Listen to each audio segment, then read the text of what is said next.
derivative still. There she is. There she is.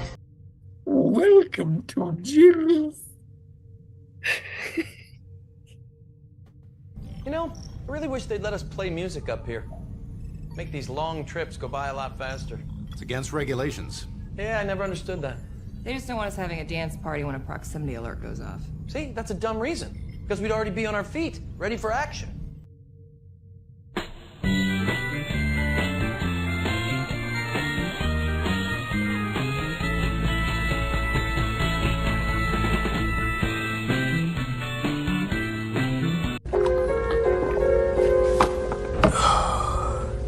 Isn't that hot?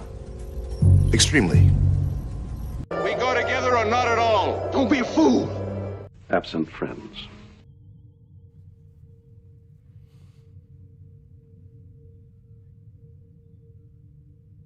Greetings and felicitations. Hello and welcome to Shore Leave number 70, where we like to talk about some fun stuff, some fun, interesting pop culture discussions, either in the news or maybe just something from the past that we enjoy. But also,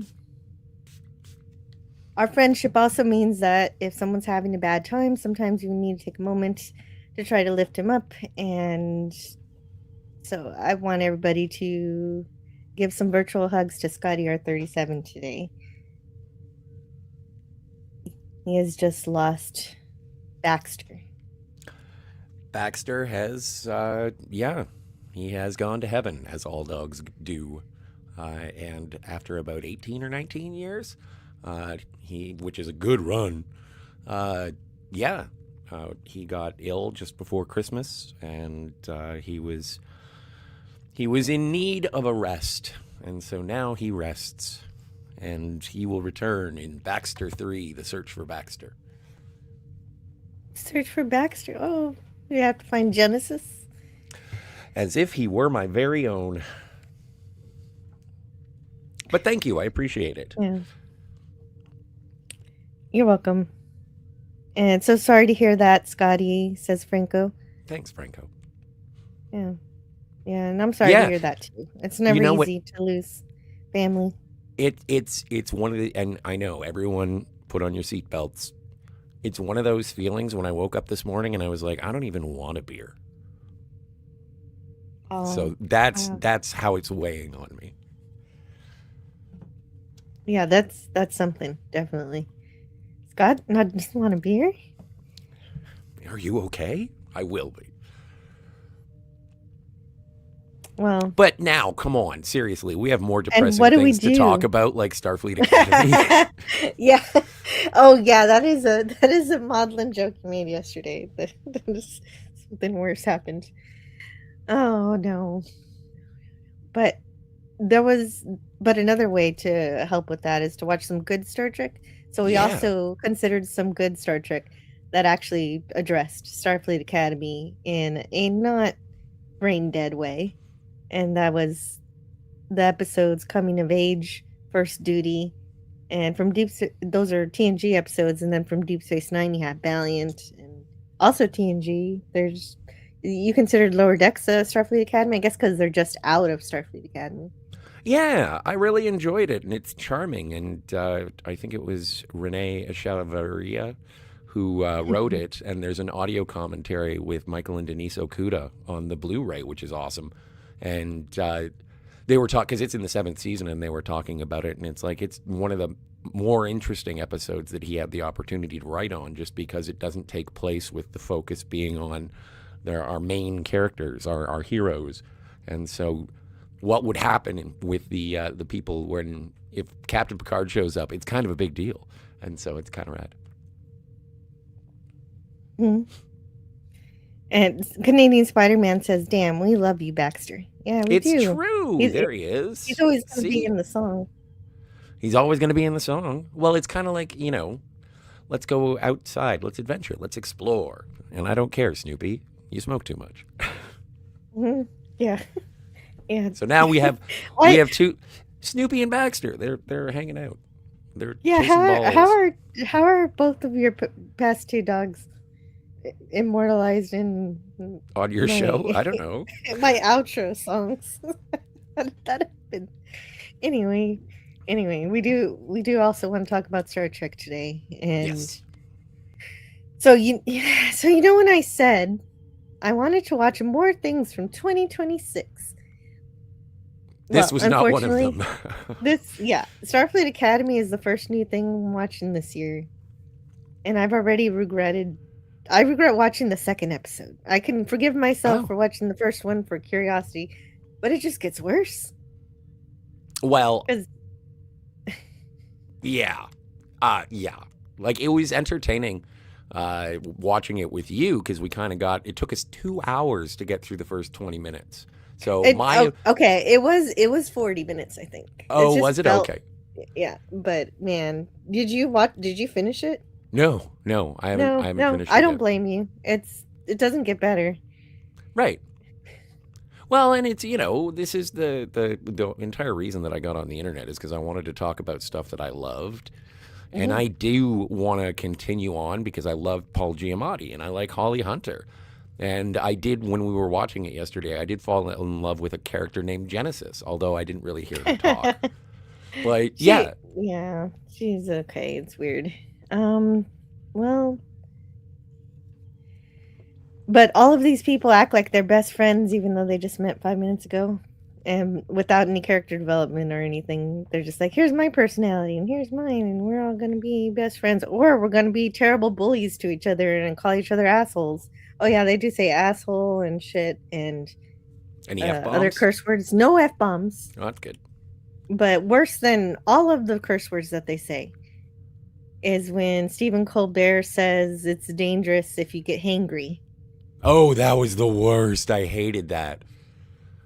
Yeah. But and I think that I totally checked out when one of the cadets goes up and says, I think I swallowed my comm badge.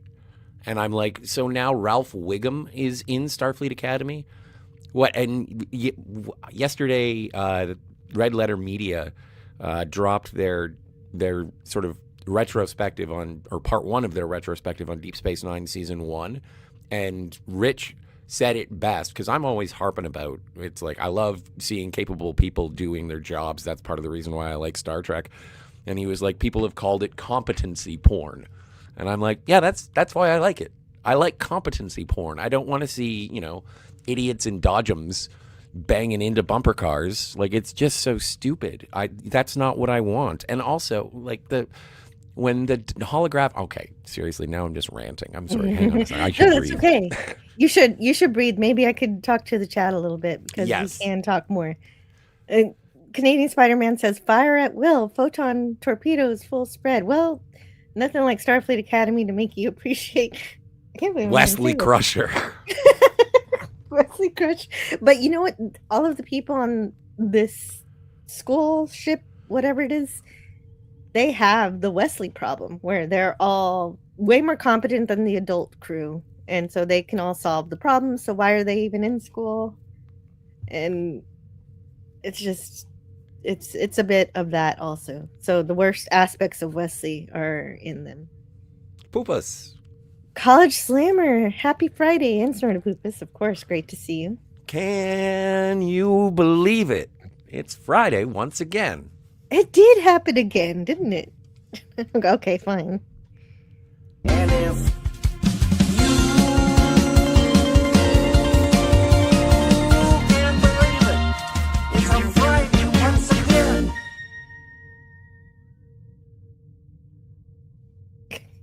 Actually, you know what? Today is the 1 year anniversary of David Lynch passing away as well. Oh, and when he passed away, but when is his birthday? I'm not 100% sure. Let's find out. I'll go check the answer box. Thank you, because I like to celebrate birthdays. Well, I Franco like to celebrate Walker Fridays. Says, yeah, Friday.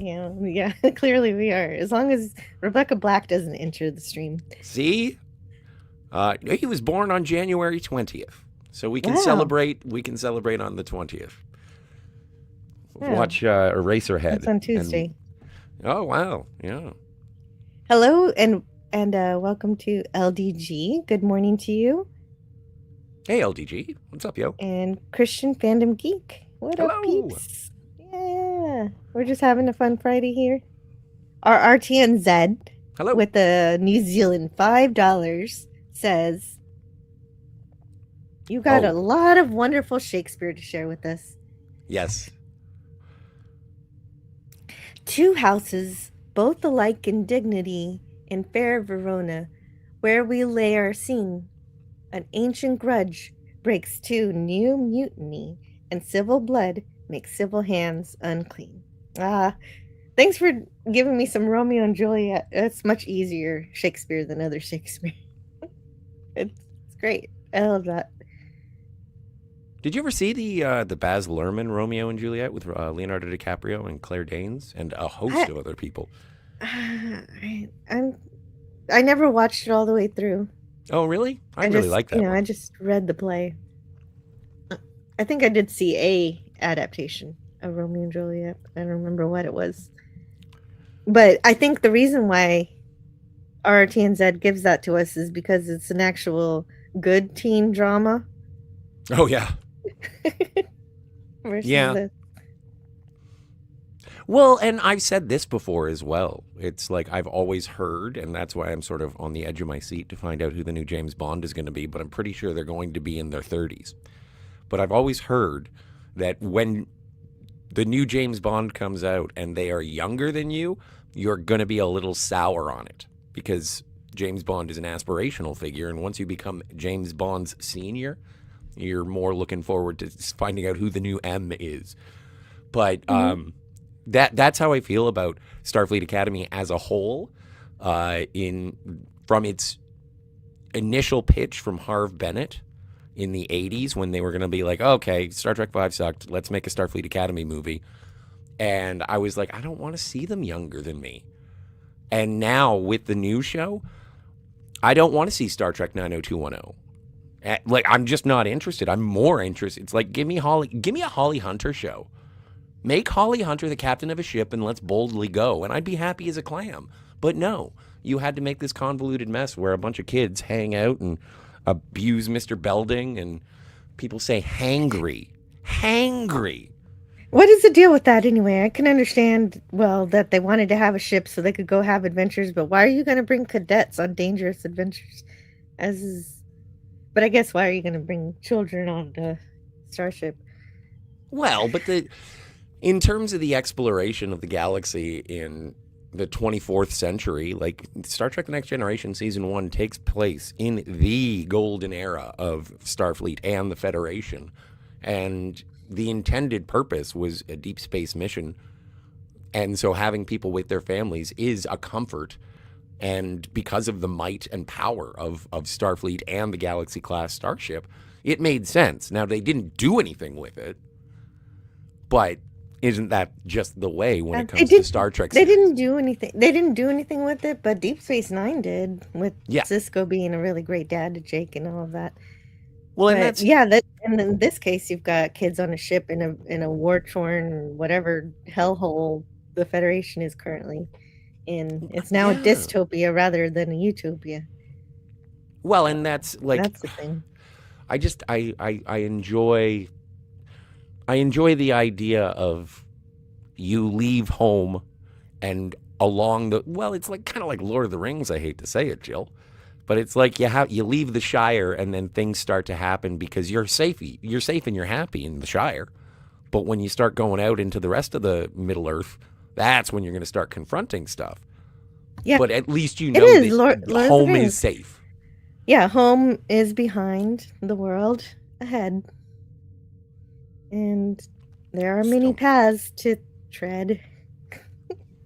And Canadian Spider-Man says, please share and post the stream out to friends in the chat. Let's get some more members in here. Whoop, whoop. Yeah, let's get some more members in here, more subscribers. All that stuff would be nice. I'm told I'm supposed to simulcast the stream to the vertical to get more people here, but I don't know about that. I might try it tomorrow night. You're not rumbling today. No, I know. I forgot about Rumble. I'm so sorry to all the green people. Yeah. All the Orions are very, very sad. Hello to DJ Play Nice. Hey, DJ. Yeah, so always so good to see you. It's only 9 a.m. here, but I'll have a beer now. Spidey. Yeah, man. Don't encourage me. Have 2 for me. Gavin Blackburn says, I watched both episodes. Pure junk. And so much swearing. Yeah, I was surprised they didn't just go ahead and drop the F-bomb. They said every other swear word.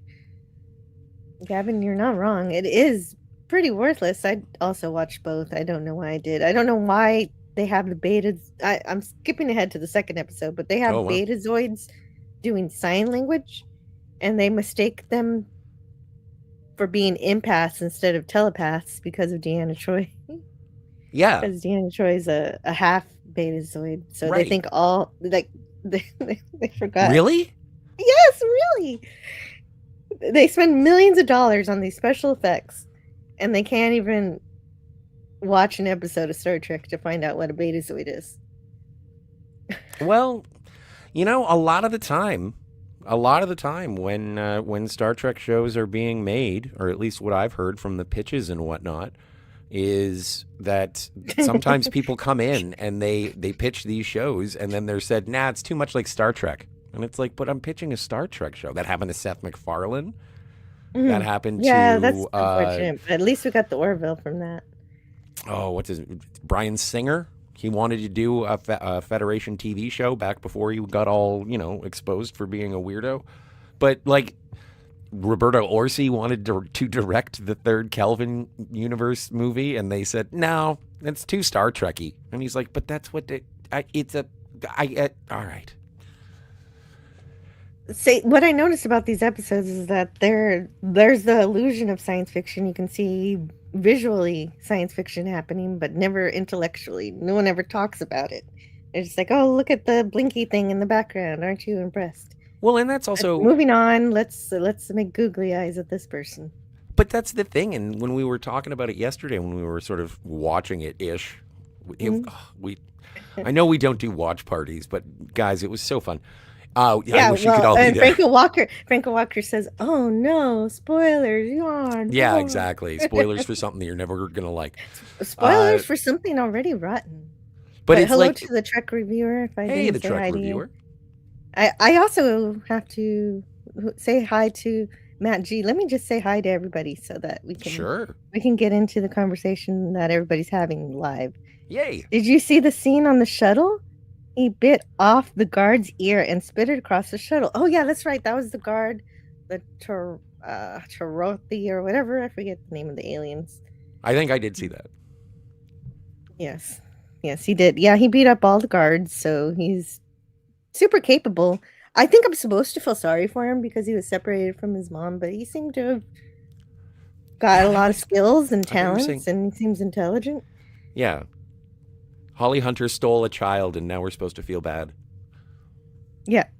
It's the same. It's like Michael Burnham all over again. And it's like, I'm going to commit a war crime. Yes, I am the hero of the show. And it's like, I'm never getting behind you at all. Holly Hunter, on the other hand, is like, I'm going to separate you from your mother, and now you're my best friend, or something. Sigvaldison says, rather have that Rebecca Black sing that song several times than remember the experience of Starfleet Garbage Academy. Yeah. You know what? You're right. I'll give you that, Scotty. Rebecca Black's Friday is better than Starfleet Academy. That's a low bar, but thanks, Siggy. I can agree with that. Hey, I can give you something at least. Usually sailors go to sea to get away from their families, Scotty. Galaxy-class starships would be the same. Oh my God, Spidey. Well, but it's also, I don't know if that's actually the direct objective, but all right. But it's like serving two masters. It's like, are you protecting the ship or are you protecting your family? And that's the difficulty. And that's something that was confronted in the original series in TNG, is like, you have a duty to the mission and you have a duty to the ship. And if you start separating your intentions or your priorities, then bad things can happen. And so I get it.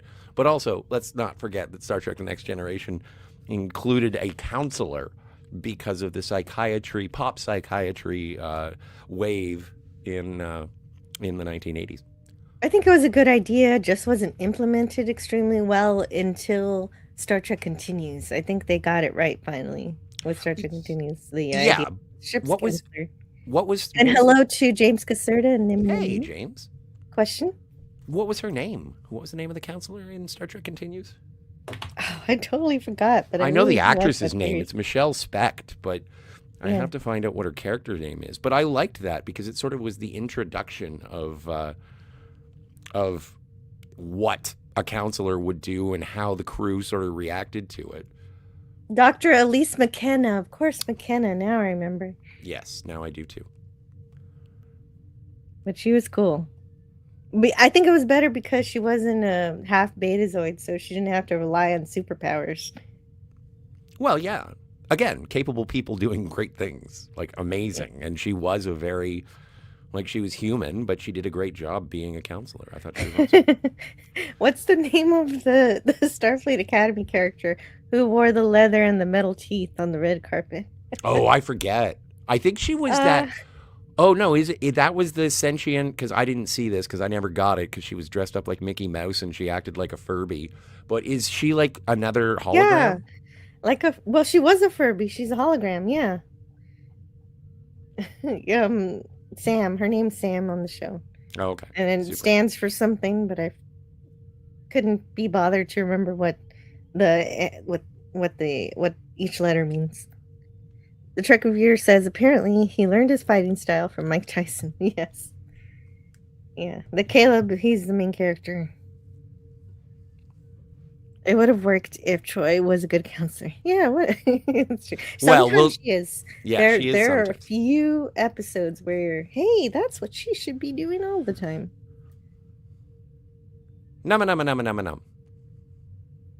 I'm sensing great anger, Captain. Again. I know, right? We just reviewed a bad Star Trek, and here's another bad Star Trek. Oh, why does this keep happening? So, but we did watch good Star Trek too. So it was good to watch those other episodes that are a lot better. Well, and this is something that's like, I like to have my opinions on Star Trek, and I know that we review Star Trek, but I do get very defensive when everyone says, like, if there is a consensus that everyone hates something, I desperately want to find a reason to like it because I hate being a part of the pack. I like being a contrarian. Oh, so everyone you're like knows. Caleb from the episode when he says, I'm not a sheep. I'm not going to cut my hair.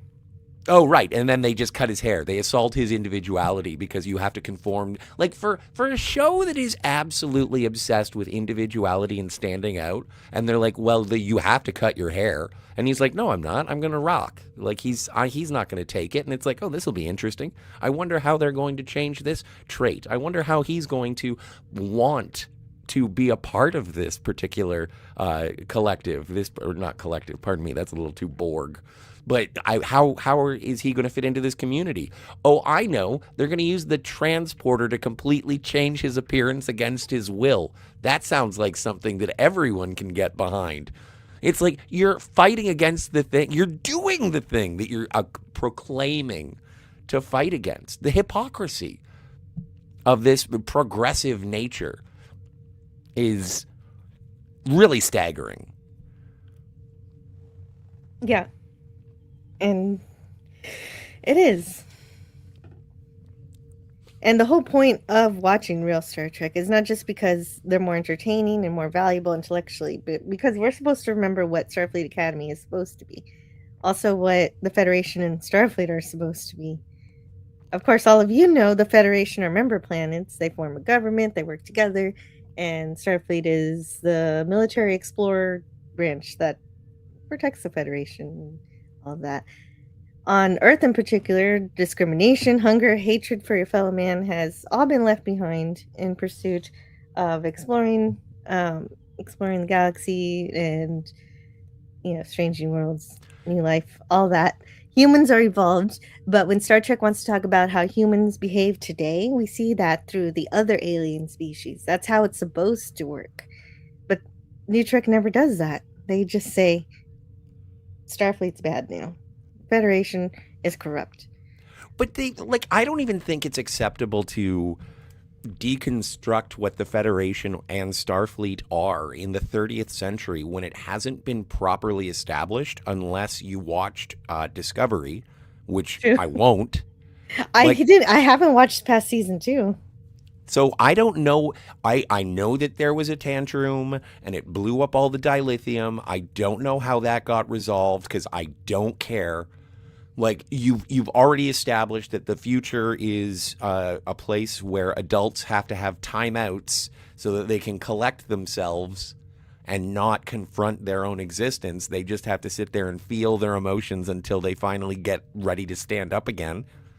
And it's like, I don't know what the world is in the 30th century. I was confused at the beginning. I'm like, so what is the the astropolitical situation? Like, what's going on in the Federation? I do not know. We steal children now. That's what the Federation does. Are you Jedi? What is your deal? They steal children. They torture their prisoners. They have kangaroo courts. The trials are a joke. It's insane. It's insane because, like, at least. We were talking about this yesterday when you start watching the original series. Everything you need to know is in the opening narration by Captain Kirk. And same deal with Next Generation. Their first episode of Deep Space Nine, there's a crawl that lets us know and introduces us to our main character. Voyager does the same thing with an opening crawl, and we get to be put into the action. These are the Maquis, and then we're introduced to the crew of the Voyager at Deep Space Nine. Enterprise, you're like, oh, okay, this is in the 22nd century. Okay, I get it. So now we're going to see the beginnings of man going into space with warp travel. You have Zephram Cochrane explaining the situation. Every single NuTrek is like, figure it out. And it's like, but I want to know where we are and what we're doing. It's like, no, you have to wait until the end of the season to find out what the goal is. And it's like, I got that in the first 3 minutes of the first episode of Star Trek that I ever got. I understood what we were doing, where we were, and why we were doing it. And in this one, it's like, nope, you got to wait. Let's drip, drip, drip. And My NuTrek's God. Sometimes also about hiring criminals and... Yeah, exactly. But that's Section 31 for you. I wonder if Section 31 exists in the 30th century. Or maybe that's what happened. Section 31 took over Starfleet.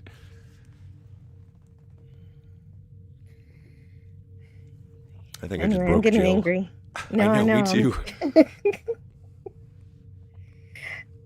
So, and also... in all the technobabble is garbage nonsense. It's just all references to technology from Discovery. There's this programmable matter nonsense that just seems like, isn't this just replicators, but without the actual replicating machine? Well, when I was watching it, I was just like, this is just magic.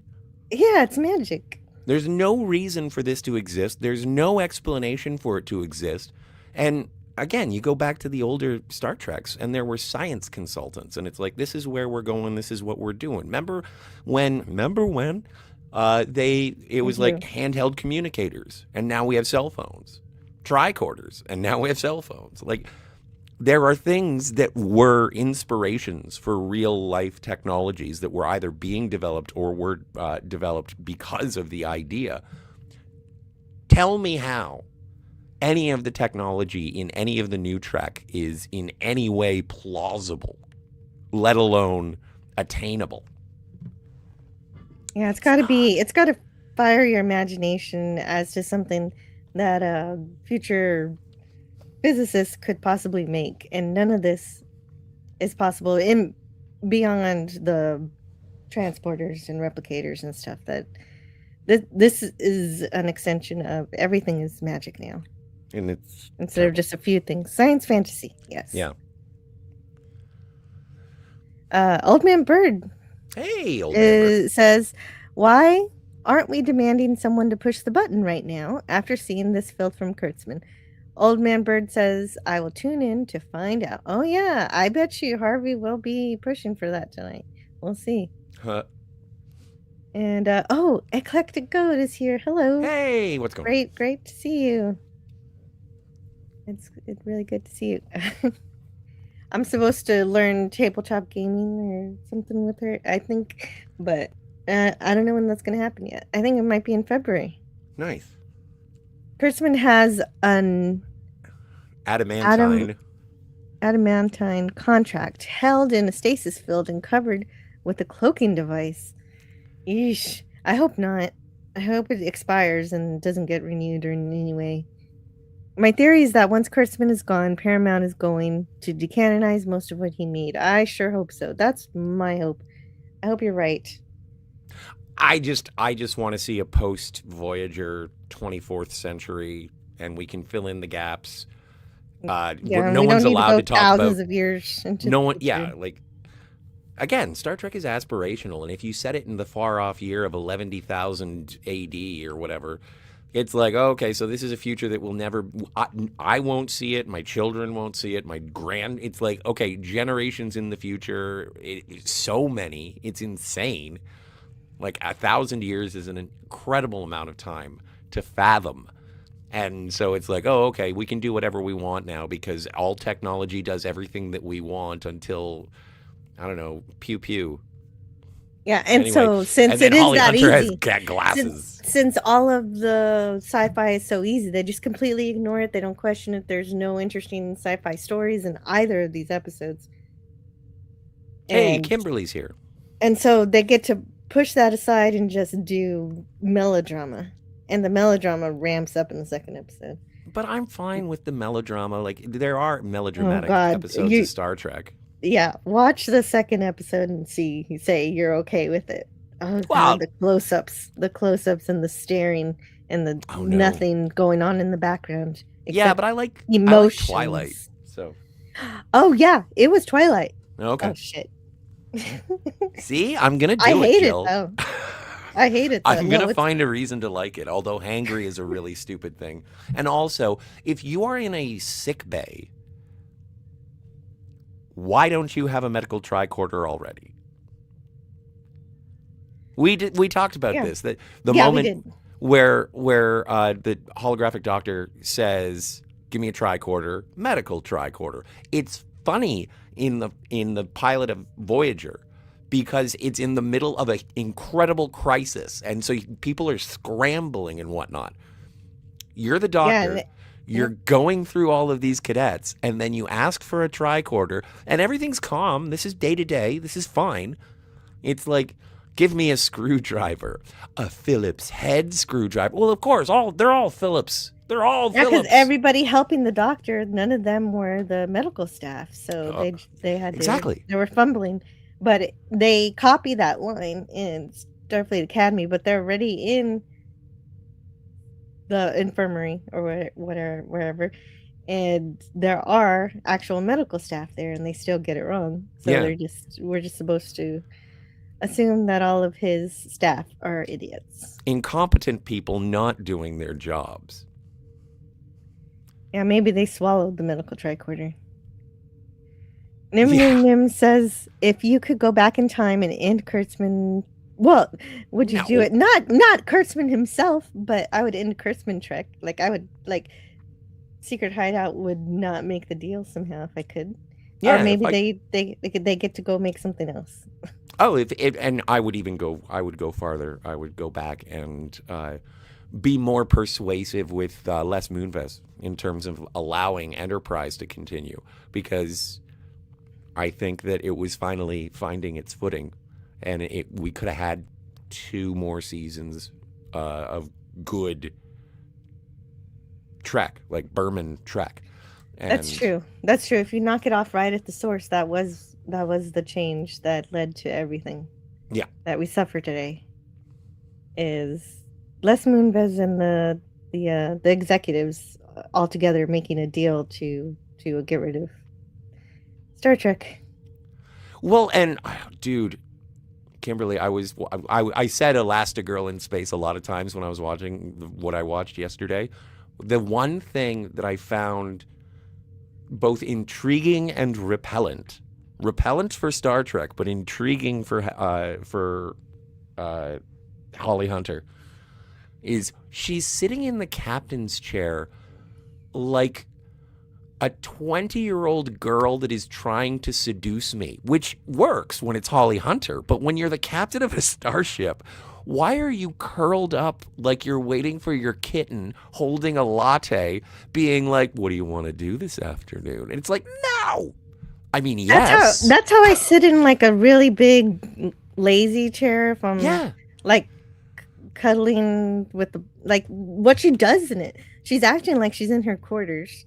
Yeah. Not a professional captain on trying to be a captain of the starship. There's a particular point where she is reading a book and she's not even listening to what her crew are up to.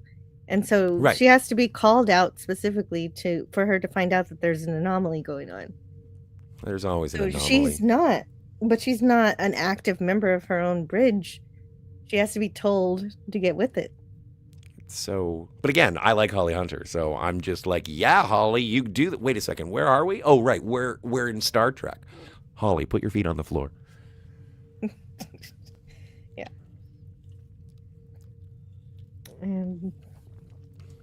It's insane. This show is like farting in church.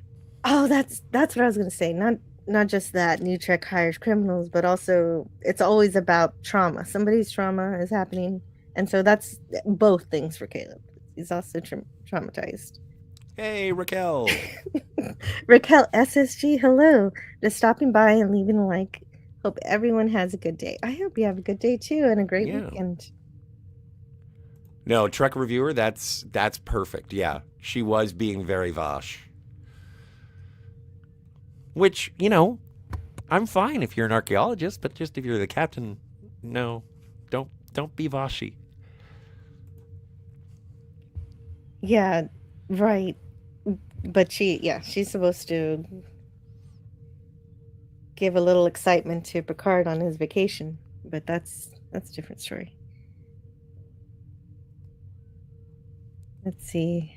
Hey. Centaur Ranger Donnie is here. Good morning. Hope everyone is well despite the first 2 episodes of Starfleet Academy being underwhelming for me, yet better than Section 31. Speaking of low bars, good to see you, Centaur Ranger Donnie. And that's big coming from Donnie. He loves almost everything, and if there's something he doesn't like, then you know that there's a problem with it. See, hey, thanks, old man bird. Yes, thank you, Old Man Bird, for the $9.99 super chat. Hoping Anti-Derivative Jill will be finishing off The Longest Journey tomorrow night. Hope you get to watch. Well, we won't be finishing it, but we'll definitely make some progress. Yes. We'll go and hang out with Zoe. Yeah, we'll find Zoe. Hopefully. I know we're not stuck with... guy. No. Right now we're stuck in that... there's like the side quest where we see this little girl grow up, and we got to get through that first before we see Zoe again. So I'll be on my best behavior. Yes. I don't even know if I'm being facetious. Anyway. No, you're fine. Okay. Brogu says, I'm here as well, everyone. Hello, hey, Brogu. Good to see you. I don't always catch everybody right when they get here, but I'm so glad you're here. Oh, should we play a video for Old Man Bird? We should play several because I didn't play anything for RRTNZ either. Oh, that's true. Someone get a wheel.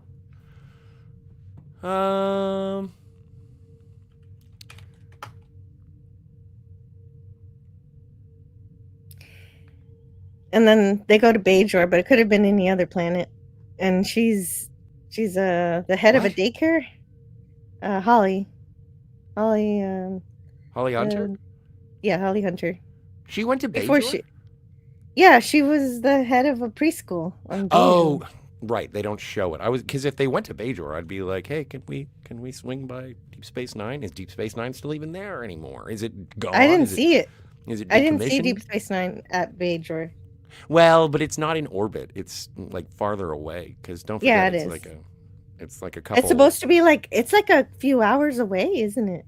Like 12 or 18. It's like, by Depending shuttle on Impulse. Or, sorry, Sublight. Trying to find a good video here. But it didn't feel like I was on Bajor. There was nothing. It was just a daycare.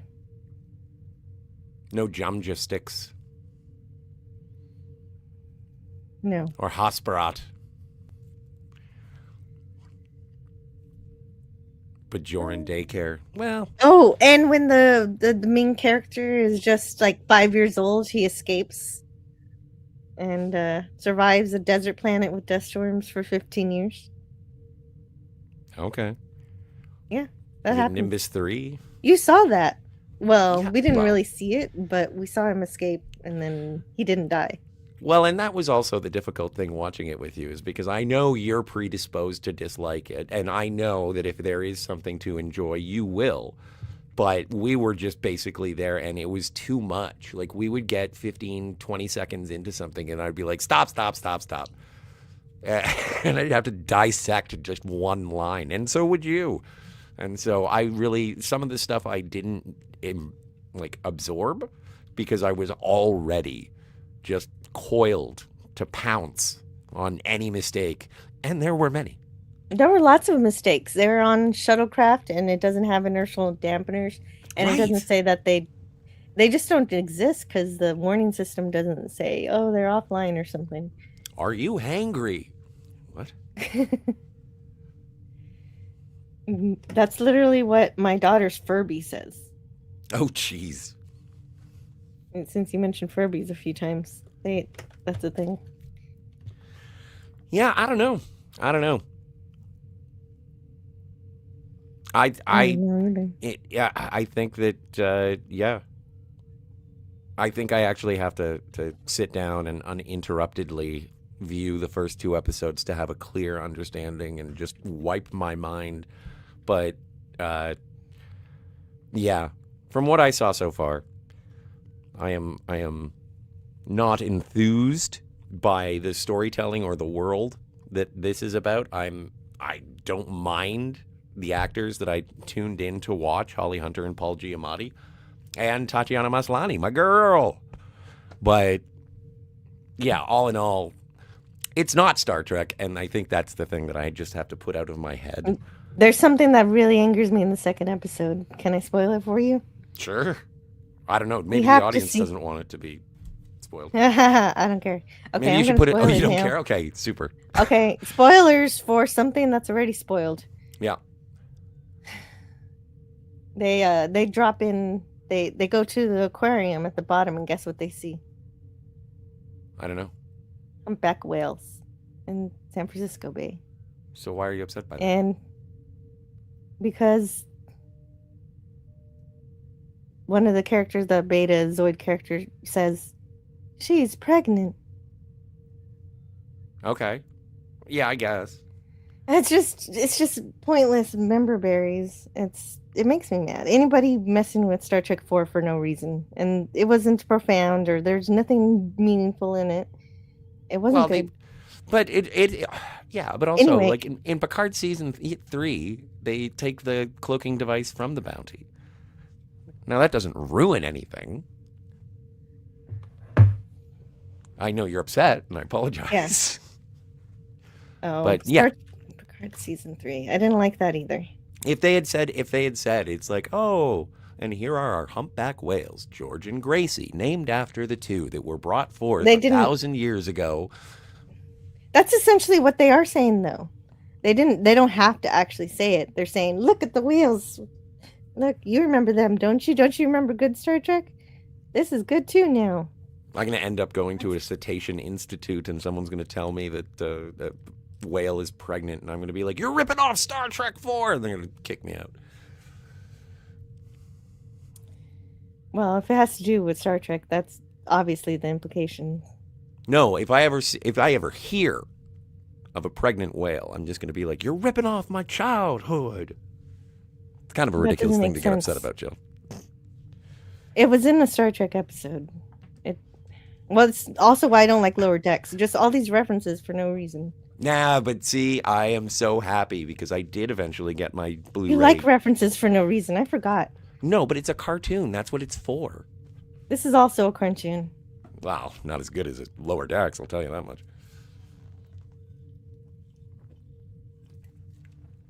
Like, Lower Decks did a better job at establishing the characters, the ship, the setting, the mission, the purpose. That cartoon. I wouldn't even call it the animated series because that's a different beast. But Lower Decks did a better job of the introduction of our heroes than Starfleet. But it was did. still Saturday Night Live. Yeah, that's fine. I can chuckle. A Tank Girl clip for... Oh, Tank Girl. Do I even have any Tank Girl clips left? Okay, Oh. so I forgot to play clips. Yeah, Thanks. you got distracted. I got distracted by whales because I love Star Trek 4 so much, and I don't like that. Oh, Jill, thanks for sending me a new viewer yesterday. Oh, you're welcome. I'm so glad that me sharing out your stream actually succeeded in that way. I never know if it will. Scotty is a theater kid. Did you see the Charon in the crowd scene proves that the ballet beat Lokai? Yeah, they're supposed to be extinct, but there's one of them right there. It's the second Just like time from that Section 31. Yeah, second time that they've brought a Charonian. And like you mentioned, for Section 31, they still get the hair wrong. Yeah. Even if we want to believe them. I don't know if I have any Tank Girl. Those eyes. Kirk had quite the reputation as a ladies' man. Not him. Spock. Oh, I might have one Tank Girl clip. Do birds do it? Yeah. Do bees do it?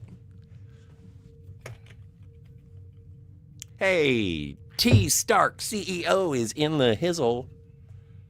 Oh, fantastic. Hi, Tony. Hope you're doing well. Trying to find this clip. Did I get rid of it? It's not. It's. Oh. I can watch Tank Girl. It's a nice thought. I wish we did have it. I guess Eugene did. He did offer. You paid for it, so I'm He looking. did. We got to figure it out.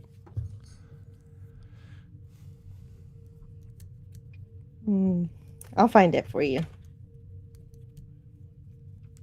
Tony says, and no, I don't plan on watching Academy. Not watching Good. it or Oh, I forgot. reviewing it.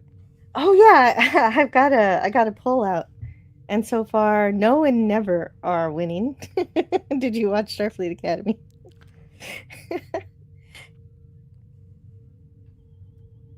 That's good. Okay, I'm gonna find this clip.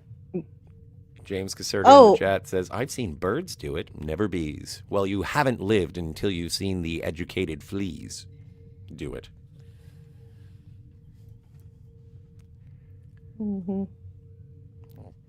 Anyway, it wasn't good. We don't have to talk about Starfleet Academy this whole time. Just No. wanted to mention it. Yeah. Well, we'll see how it goes. Again, I do really enjoy Holly Hunter. I do really enjoy Paul Giamatti. I am looking forward to... It's so strange to be watching a show that does have Robert Picardo in it, and I don't even care. Right. Like, I do not like... How did he... I hope we eventually find out what the last 1,000 years has been like for him. Do they mention it in the second episode? No. He's just No. there. No, actually, he's just there. He does more in the first episode than the second. In the second one, he's just mostly singing. Oh, fuck me. Sorry about the swear.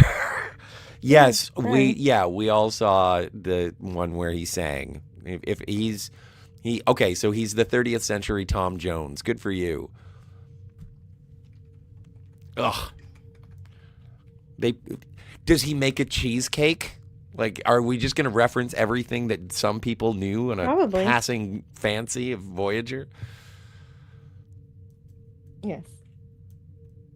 Probably. I wouldn't doubt it. Well, and then you told me that they changed the motto of Starfleet Academy. They changed it to... Oh, right. They changed it to through struggle the stars. Yeah, which is... supposed to be. Yeah. And because I had just watched The First Duty, and Ronald D. Moore and Naveen Shankar talk about it, and all of that stuff for Starfleet Academy was designed by the Okudas, and Ad Astra, what is it? Ad Astra, I forget off the top of my head. My brain is broken. Which is a play on the Apollo motto, which was Ad Luna Intelligentsia or something like that. I should really look it up before I start sounding like an idiot. Too late. It's ex astris scientia. Oh, right. So yeah, through the stars' knowledge. That's it. And James Caserta And says, now it's "Don't a say struggle." Tony backwards. Why not?" That's cute. But yeah, they I don't understand why they would have changed the motto if they're so reverent. Oh, and what was it? We paused it on that list of people on the wall. And it was we did. And some of the people who were honored, quote unquote, on the wall, like had died before they achieved the rank that they have on the wall. And it's like, guys, thanks for saying stuff, but it doesn't make sense. It's like talking to a child who's lying. Most people kept their same rank, or they had the wrong rank, and the only one that they promoted was Harry Kim. They made Harry Kim an admiral because ha ha ha. It's like Garrett Wang doesn't like it when people show up at conventions and give him a pip. Like he hates it now because everyone shows up and says, "Here, Harry, here's your pip." Yeah, and well, it does seem like they're badgering him after a while. Yes. And anyway, okay, hang on a second. I'm gonna step away for just 1 second because I do need a cigarette just to calm my nerves, and you need to play clips. You need to play clips for these people. I do. No, but I'm looking for the pink girl, and where did I put it? I'm looking for it. Sam. Yeah, Sam is a hologram. Anyway, she doesn't know how to shake hands, so there's a hologram who's 3 months old, but she's supposed to be 17 years old. Yeah. No, this show is supposed to be, they're supposed to be in almost a university kind of setting to become professionals, but instead we get bullying at a middle school level in the show. They call each other assholes, and Picardo, the doctor, says they're in a stress hormone bouncy house. That's the kind of dialogue we get on the show. And they have a Klingon who watches... Oh, yeah, we haven't talked about the Klingon yet. Jaden, who does bird watching. Anyway. Chatty Blogger says, "I'm curious how well a job that actress Holly Hunter did in the first 2 episodes. She did an okay job, except for maybe her enunciation. Her expression of the dialogue was a little muddy sometimes, and if you didn't have the subtitles on, you might miss a lot of the things she says because she mumbles a bit." What was that up with that hologram, people? Sorry, push the button. Don't waste your time on that. Alright, fine. But I missed that video. Where did I put it? Oh, it was fleas. That's what I called it. So if I have it, it should be here.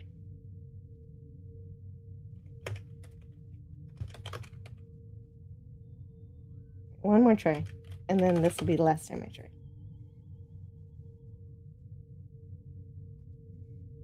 And what about Stephen Colbert? Yeah, he's the one who made the hangry joke. There's a lot of attempted humor in this, but I actually struggled to figure out what were the jokes or not because none of it was funny. Yeah. Oh, and Z3PO says Ad Astra Pura Adjura. So I guess that's what it is now. Yes, Mikey. It wasn't good though. I mean, it wasn't bad, I guess, but it just was nothing.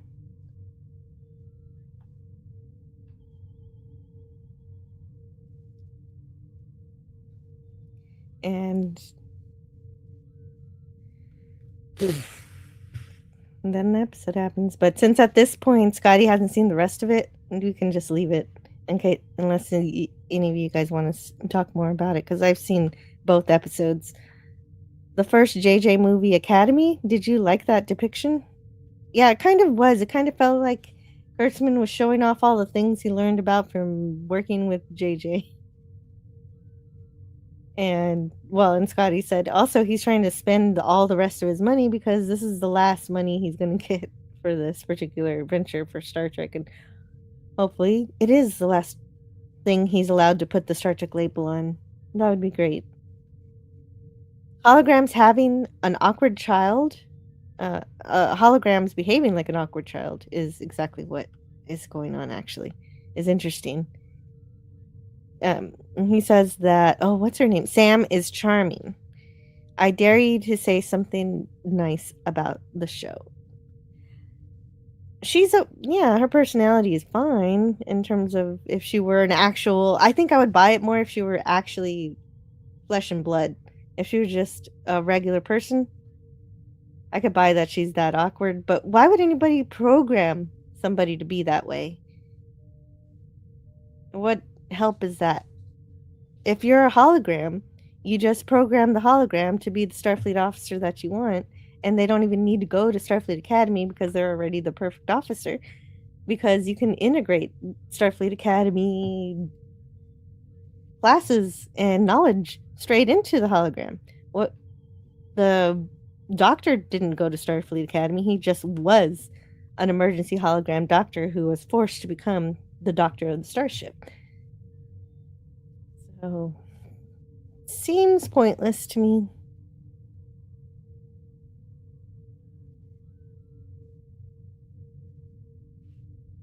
And how did Robert Picardo do? Well, he tried. He did as well as he could with the bad dialogue.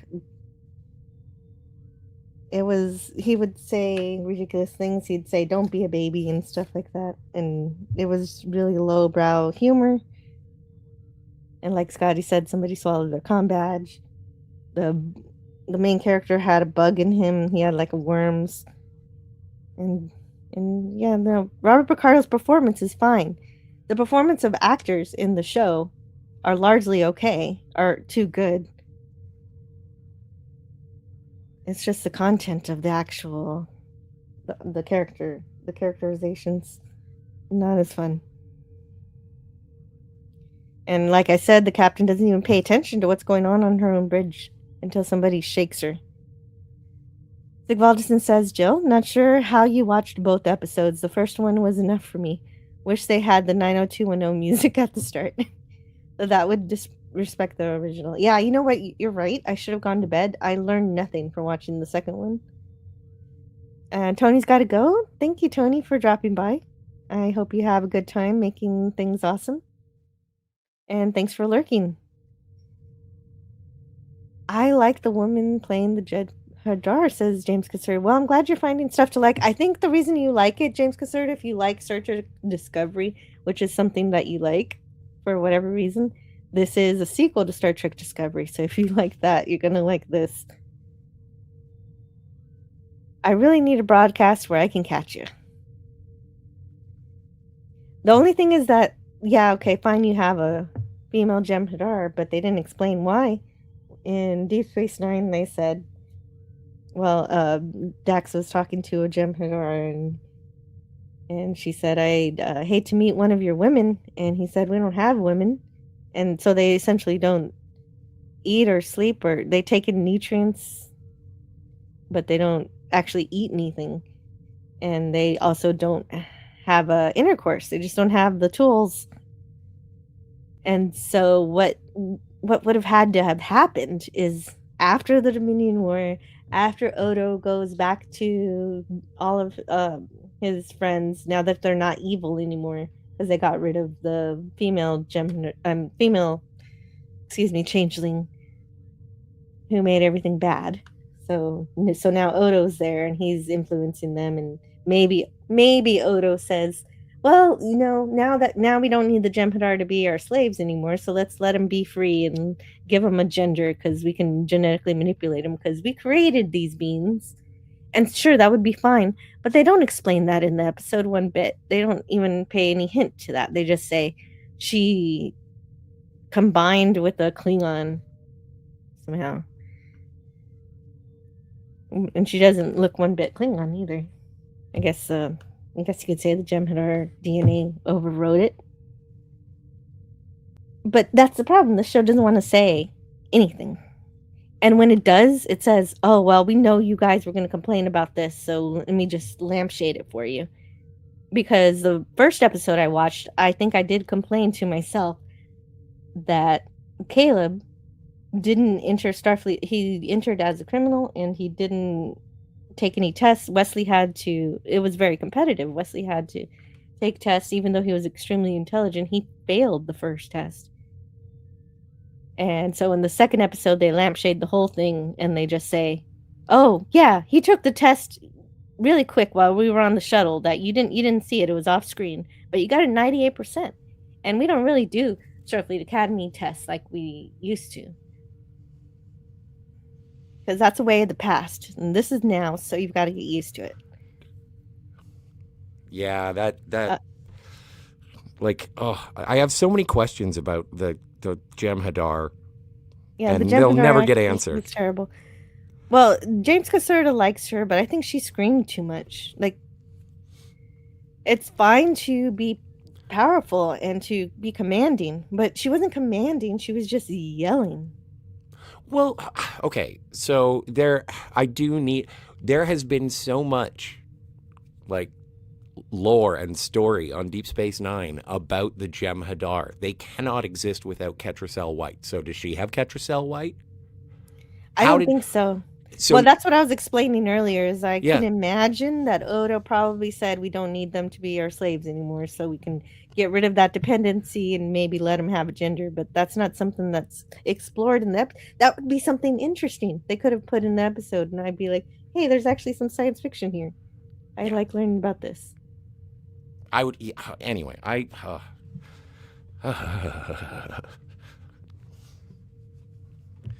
All the jokes that I have about the Jem'Hadar lady are for after midnight, so I can't make them right now.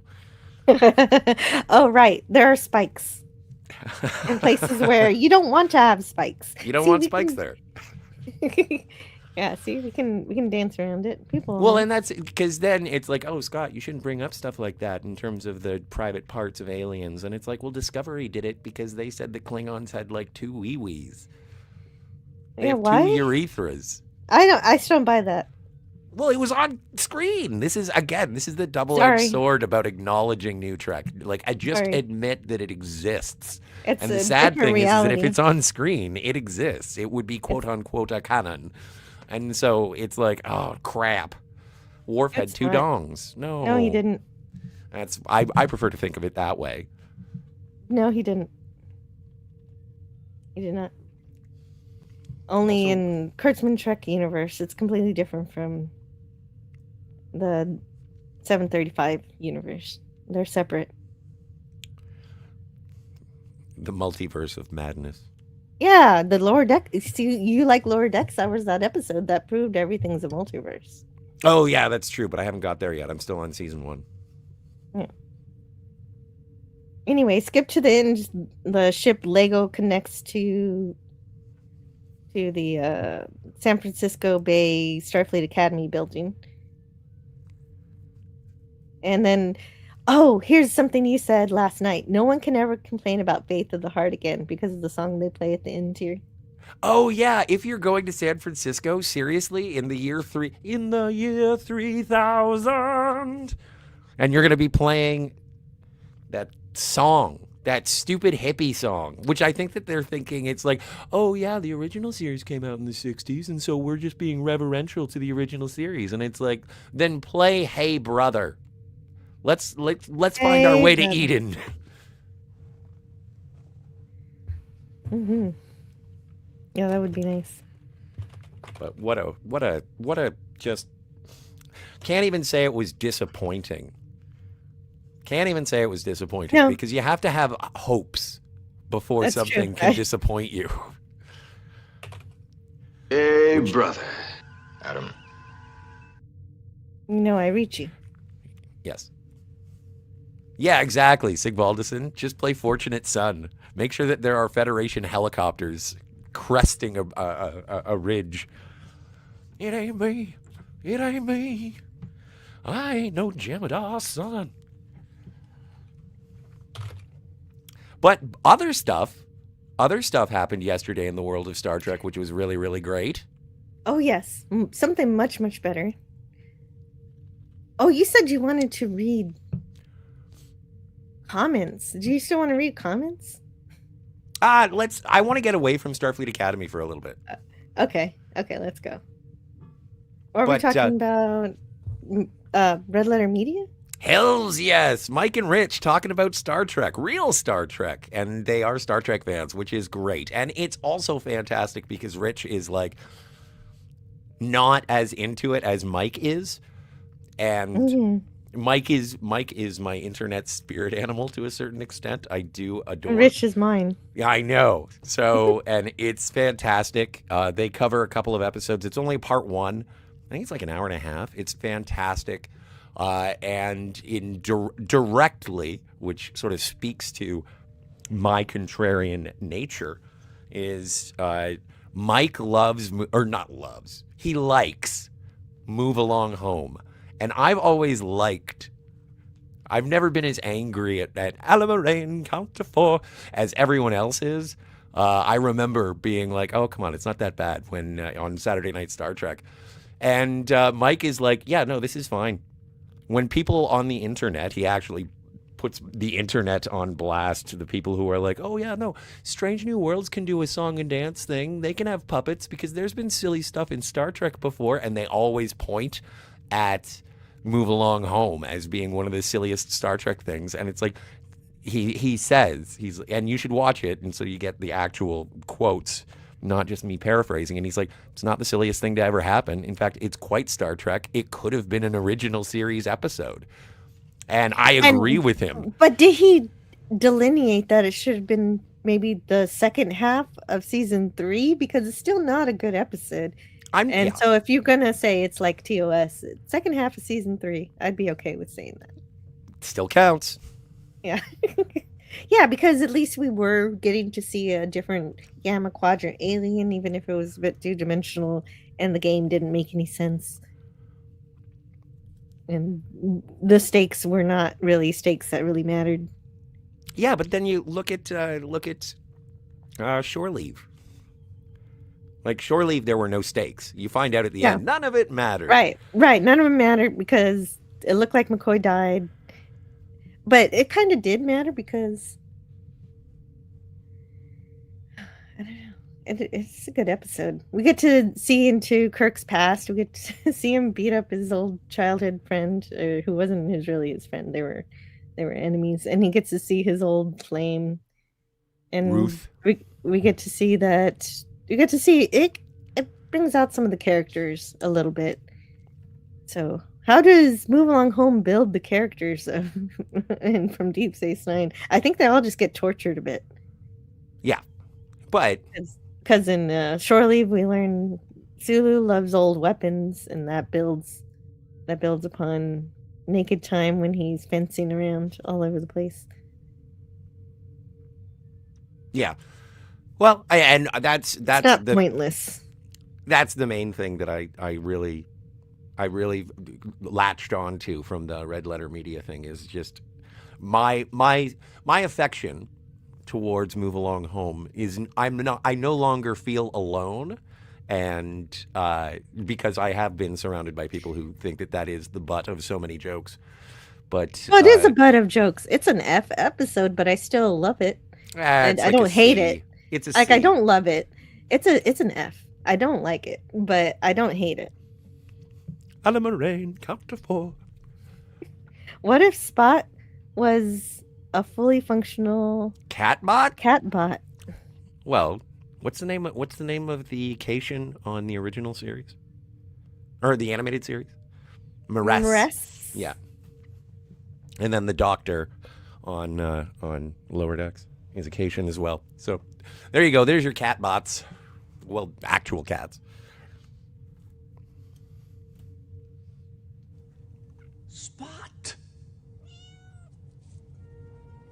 I am very happy to see you, Spot.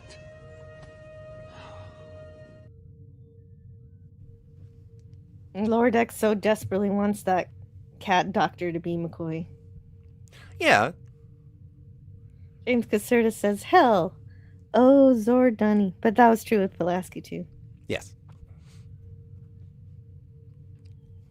What is this? I don't even know what this is. Zaidgaba. Jade. Jade'gaba? Mm.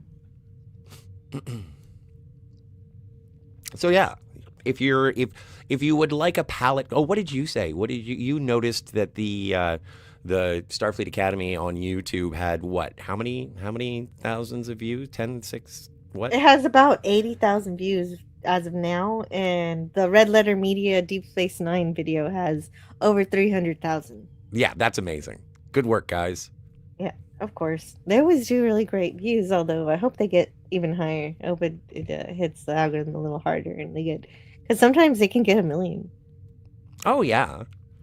No, they're fantastic, and they even touched on Starfleet Academy, and it's funny because they sort of comment on their 2025 roundup that they did just at the beginning of the year, and they say, "Oh yeah, but Starfleet Academy," and Mike's like, "I'm not doing it," and then Jay says, "But think of the views."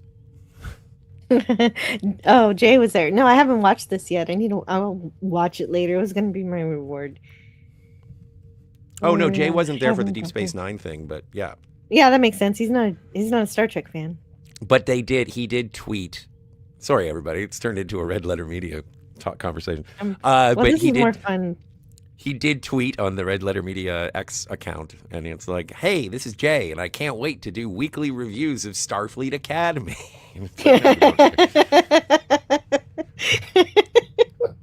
Okay, well, I'll give him that one. That's funny. Yeah. Oh, Jay's The great. Golden Man. You must be mistaken, sir. The gentleman and I have never met. Whee! Perfect. But yeah, so that was big news from yesterday. I love it when those guys talk about Star Trek. Mm-hmm. Yeah, that'll be worth watching later for me. Yeah, and then, but yeah, in my I needed some comfort, and so I did watch 3 Star Trek: The Next Generation episodes. I was very, very happy about that. And speaking of shore leave, when I was watching, because the first duty, the one where the Colvert starburst and Tom Paris is in there, the audio commentary for it has Ron Moore, and he said that the reason he wanted to do a Starfleet Academy episode was because he always wanted to see what happened with Kirk, Finney, and Ruth. He thought that there was a story in there somewhere, and it was something that had always been talked about and never seen. And so, see, that episode inspires imagination among the writers. So shore leave is so much better than Move Along Home. Okay, calm And down. compare them. You don't have to win. You don't always have to win. I think I did though. I But accept your apology. Thank you. I do want to listen to those commentaries though. They're great. DJ Play Nice has to roll out. Thanks for hosting, Jill. Have an awesome weekend. Thanks for spending some of your morning with us, DJ Play Nice. And if you're in crisis or know someone who is, dial 988 or 1-800-273-TALK. Don't want to talk? Then you can text the word TALK to 741-741 and get assistance there. Local help is always available. Thanks for that. And you're never alone. I know it feels that way sometimes, but you're never alone. True. And in Canada, DJ Play Nice continues. Dial 988. In the UK, dial 0800-689-5652. And in Australia, dial 13 11 14. You sent me a clip of some of the commentary where they were talking about how Locarno is Tom Paris and how they Oh yeah, do you want to hear it? Oh yeah, just play it. I think I'll be fine. I think we can get away with that. It's really cute. I thought so. I just have to make sure I find the right one. Oh, it's the long one. I know which one it is. But this episode's fine. Wesley lied and someone died. Here we go. This is about 2 minutes, so.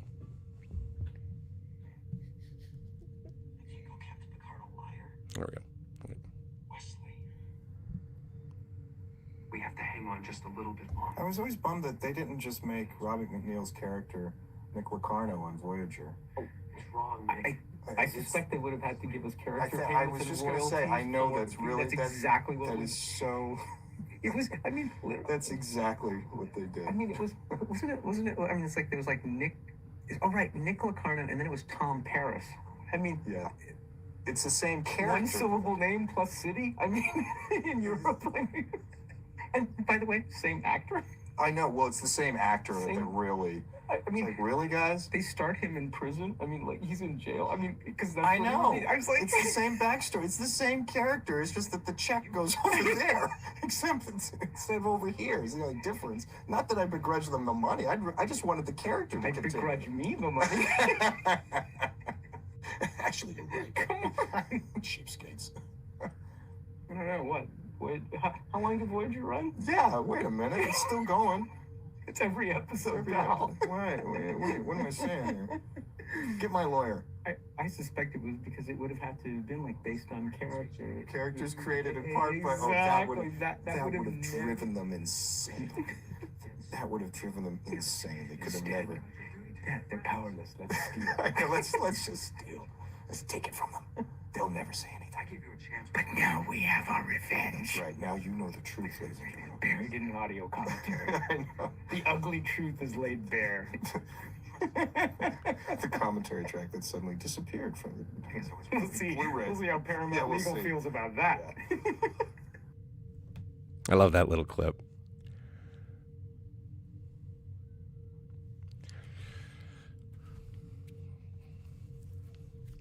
Wes Cagle. Hey, Wes Cagle. Just watched Court Martial. Better episode than I was remembered. muted.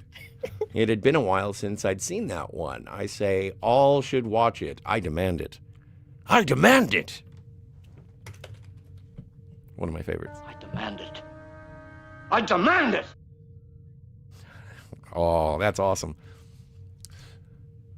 Oh, yeah, and I just got the, speaking of Elisha Cook Jr., I just got the Blu-ray, the Criterion collection of The Killing by Stanley Kubrick, and he's in there, and he's great. He's great.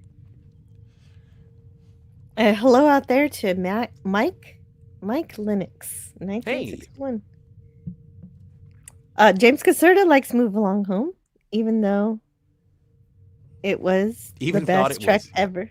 Yes. Oh, you thought it was the best Trek ever? Wow. It is. Okay. The Eclectic Goat says, "Hey all, I need to go write an article and finish a script, so I'm dropping into lurker mode, Jill. I answered your message. I hope you all have a wonderful afternoon." Yeah, we'll definitely get that collab together. That's going to be fun. Yeah. Enjoy. Happy Friday. Yeah, happy Friday. Enjoy your work. And Tony is talking, Donnie is talking to Tony. I myself just did an honest review on the first 2 Starfleet Academy episodes. I won't review the other new episodes, but I will review all of the season 1 after the finale. And hopefully that's the only season we get. Do you know how many episodes there are, Donnie? There's like 8 or 10. It'll probably be If 10. anybody knows, Donnie would know. Yeah, probably. But anyway, you as you were saying, you're watching better Starfleet Academy episodes, from actual real Star Trek. Yeah. Well, and as you mentioned at the top of the show, and what we sort of agreed that we were going to be watching was going to be First Duty, Coming of Age, and The Valiant. I like Coming of Age more. It's not about Wesley getting somebody killed with his friends, but well, it's still, even though I don't like First Duty that much, at least what they were trying to do was they were trying to impress everybody. They were like, let's do this really awesome thing and be so super cool. And they were actually trying to be pilots, and they aspired to be cool, like the Blue Angels. They just decided to do a trick that they knew they shouldn't have done. And nobody was. It wasn't a melodrama, so it's starting to make me like this episode a little more. No, I think it is. I think that it is sort of a melodrama. The But First Duty. it was the trial.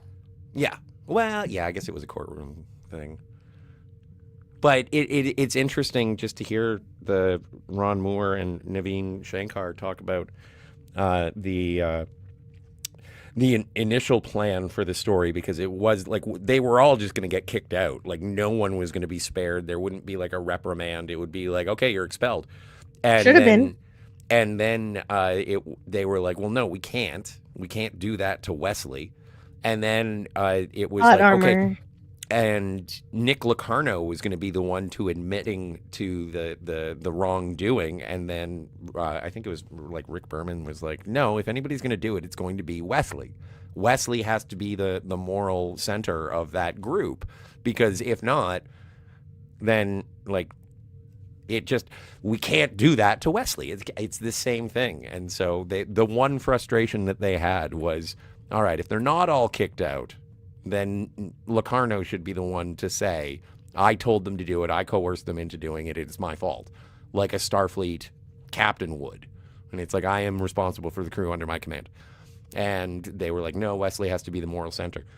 So it's an interesting peek behind the curtain in terms of the writing process and how you have to collaborate and be like, well, it's a better story if everyone fails. And it's like, yeah, but we do have to, elevate our heroes. We can't make Wesley a bad guy, which ultimately he does become in that one where he elevates, he defies the demilitarized zone and fights the Cardassians. And then the Traveler shows up and says, come with me. Come with me if you want to live. Yeah. And then Beverly says, well, I hope you wear a jacket in those other dimensions. I forget Planes what she of says. existence is so stupid. Wes Cagle says, later, I'll just drop by to... Oh, sorry, I was doing the same thing.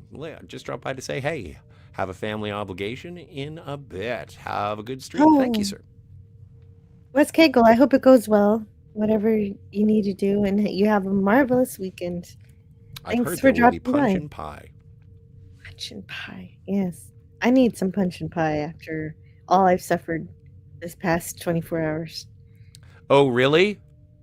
Yeah, I Oh, know. you I know. As soon as I said that, I realized I have not suffered as much as you. You've suffered more. Baxter took the brunt. Yeah, poor guy. But it's one of those things where it's like, because I'm a melancholy boy, I'm a theater kid, as James Caserta said, and I start watching, like, I think I sent you the Spock death scene from Star Trek II. I watched... Broga seems to be really sad a lot lately, and I don't know how to make him happy. Oh. He says goodbye. Enjoy your weekend. You too, Well, have Brogu. a good one, Brogu. I hope you feel... I hope you're feeling great. I hope you're feeling well. I just don't know. I always feel like I did something wrong. Well, no, it's usually my fault, Jill. Like, blame me. Blame Canada. Okay. Hugs to Brogu. But yeah. Does it start with your name? I don't know. I don't know what that was in response to. I don't either. See you later, Wes Cagle. Indeed. And then I watched, Ben Sisko sort of mourning the loss of Jadzia Dax, and Spock when he finds out that Kirk's alive. Jim! It just makes me happy. But yeah, no, melancholy reviews of hard times, empathies. Yeah, Muck Time is beautiful. I have that clip actually. I know you do. You do know that. So I can play it. It is one of my favorite moments too, because he's still coming off upon Far, so it makes sense. He's still got those emotions going. Don't you think you better check with me first? Captain. Jim!